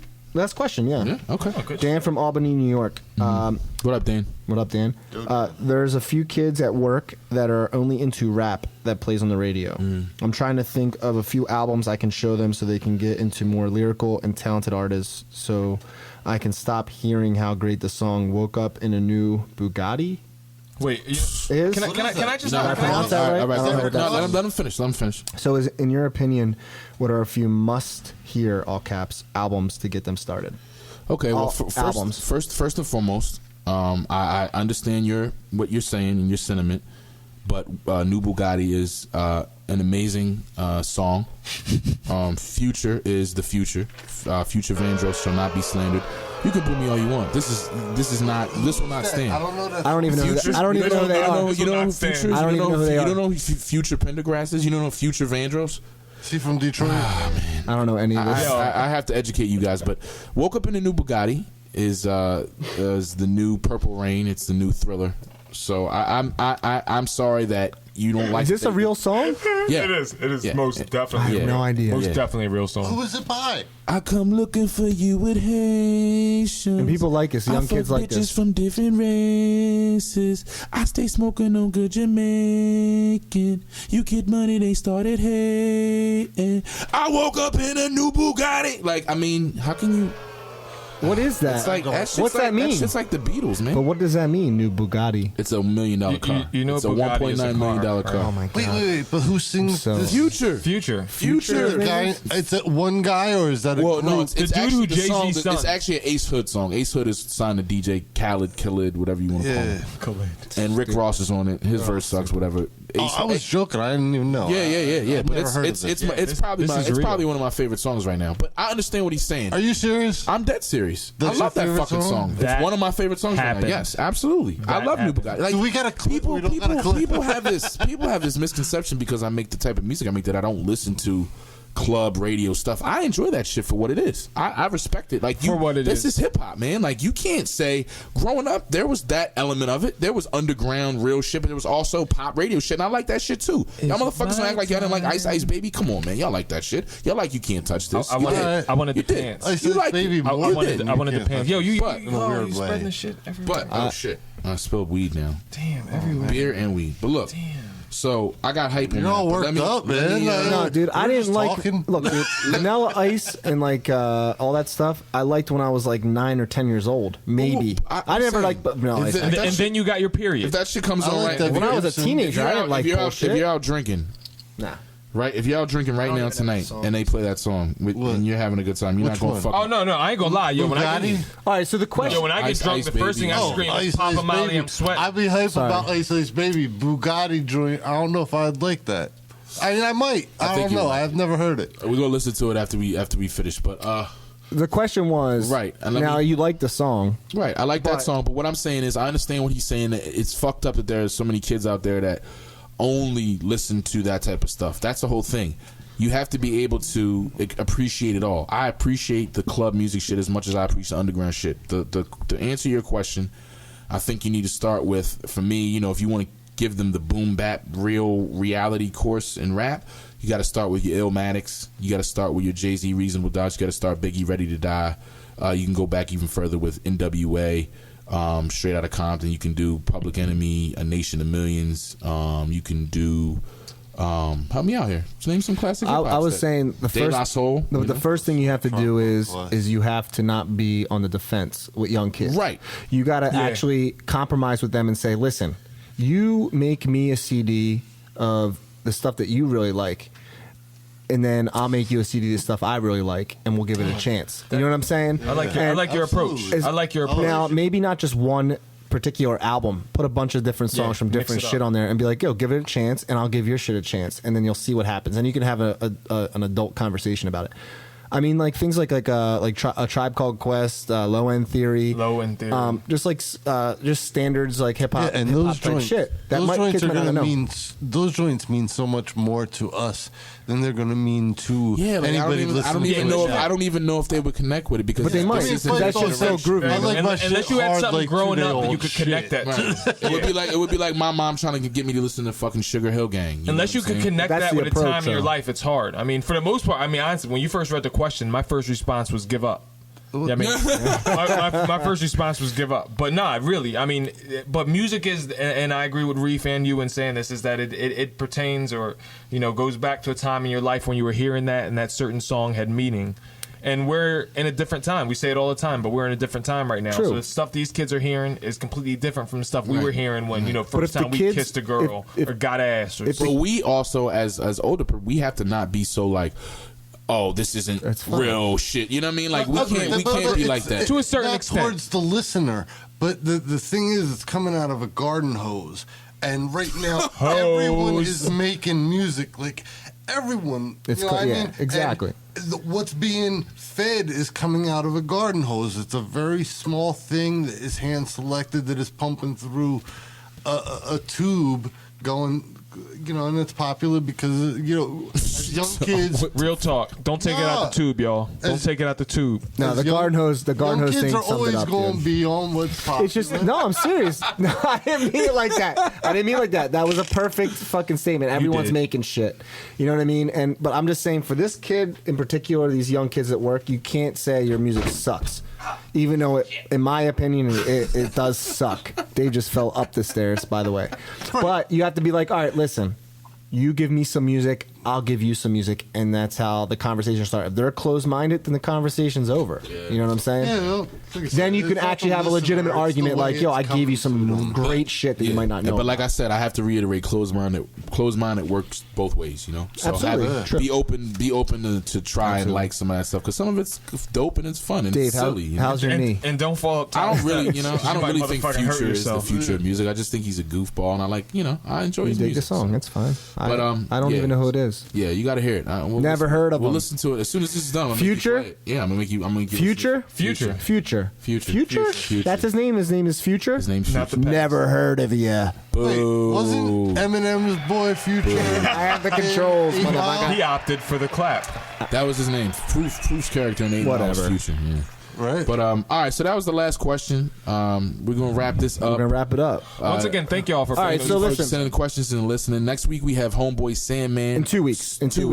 Sorry. May 28th. You want to say?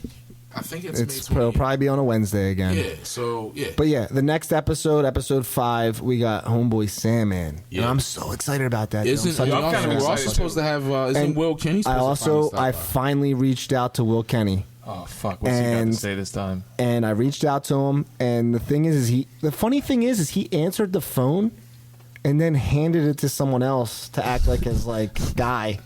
But he first answered the phone, and then when he found out it was me, he handed it to some guy, and I had to set it up with some guy. That's not a good sign, man. And the guy was funny.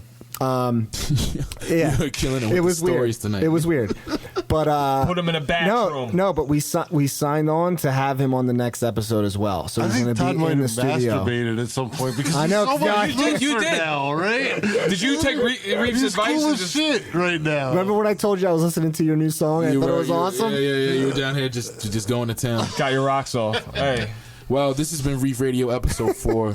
We really appreciate you guys listening to us get drunk and talk. It's so funny to me because I'm sure everyone else can notice just how progressively more drunk we get as the show goes We got on. the juice. The juice. It's so awesome. Everyone's speech starts. Yo, juice me up. Is that a pause? Again, that's thank our guests. I mean, it's thank our guest Dumb High. Dumbhigh.com. Check out all of his music. He's an incredible artist if you haven't heard. And we have the EP Sirens on Snyder SOS dropping May 14th. So by the time that's out, you'll be hearing this. So go download that shit right now. Absolutely. Also, shout out to Pass and Stowe. Yeah. What up, Stress? What up, Stress? Awesome store. They got some spring fashions in right now. That's right. I'm not fashionable, man. Get your chinos. How does your spring fashion change from your fall fashion? It doesn't. It doesn't. It's fucking hoodies and then t-shirts and then that's it. Yeah, Sweet. I can't keep up. You're a fashionable guy, Todd. You keep it pretty. You know what I mean? Thanks, man. You are very well dressed. Yeah. Dave, Your shorts have cuffs. You've been doing your thing. I've been trying. Dave got rid of all of his like hip hop clothes. He wears like Civil War jackets now. So, like, I buy one shirt. I am actually, in fact, wearing a Swedish military jacket. It's pretty dope. It looks cool. Thank you. It's cool. I Goldberg. If I have extra money, I Goldberg. I buy a shirt of J. Crew.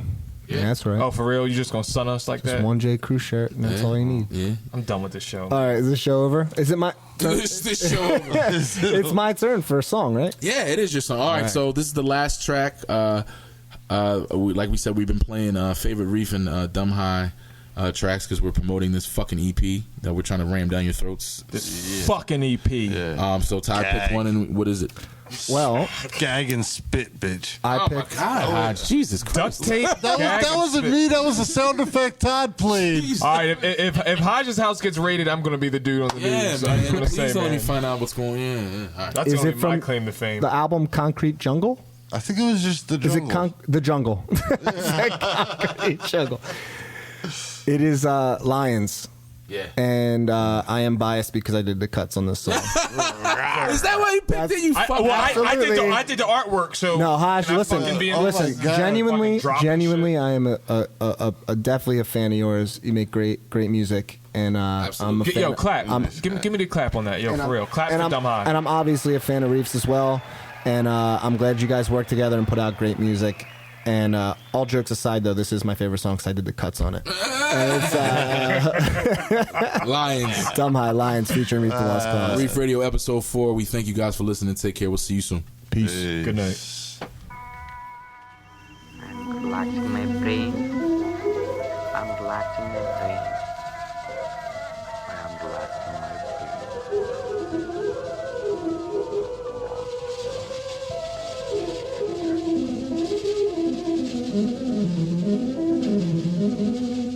How do drums strike you?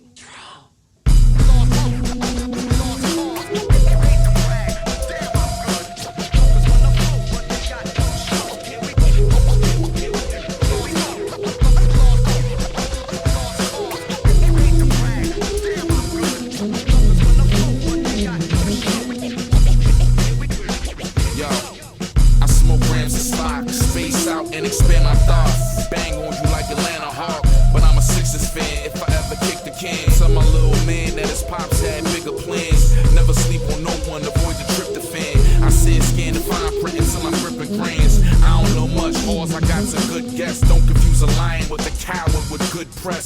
This ain't public relations, it's public transit. Your name and grade tag with mags on subway canvas. 4 wings of French fries, corner store cuisine. Lady behind the glass mat, breaking up the weed on the countertop. My mind spins like a counterclock. Wise nigga, I'm live nigga. All kind of props, all kind of pot like Costco's, the Roscoe. Waffle your face, my name is Household. No introduction needed. If you wonder, we just remain undefeated. So long as the sun is beaming and the glow of the moon. Assume my shadow looms and you doomed to remain underneath it. Many have held the crown, but see none can keep it. Wonder how? Yo, son, here's the secret. You gotta murder anything that threaten to come between it. In the meantime, beat this new Dumb High and Reef shit.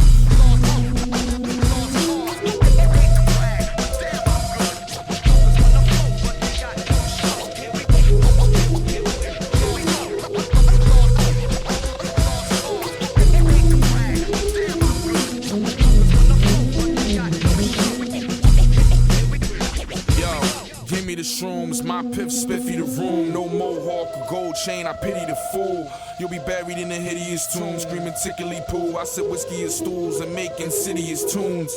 Out to lunch like the city at noon. They describe me somewhere between 50 and doom. Abstractical and practical, magical, masterful. Yo, my life is a non-stop Friday afternoon. I just rest the blaze, listening to my nigga be like, damn, look at the mess you made. I don't respect your chain or invest in change. I neglect the pain so I can just maintain. That's important to us. Rap music is trash, why you supporting the chumps? They wanna act like I ain't paid dues yet, cause I ain't on your little blog or the paid dues fest. Man, nigga, stop it, cause I done been made profit. Been around the world without CMJ or win a music conference. Louis like, you need to build with these folks. I'm like, dog, I daydream of killing these folks. I want no part of the shuffle, no salt and no shuffle. The lost part of the puzzle. See, my art is my hustle. So fuck a business card, you can keep it yourself. A man, a few words, learn the music speak for itself.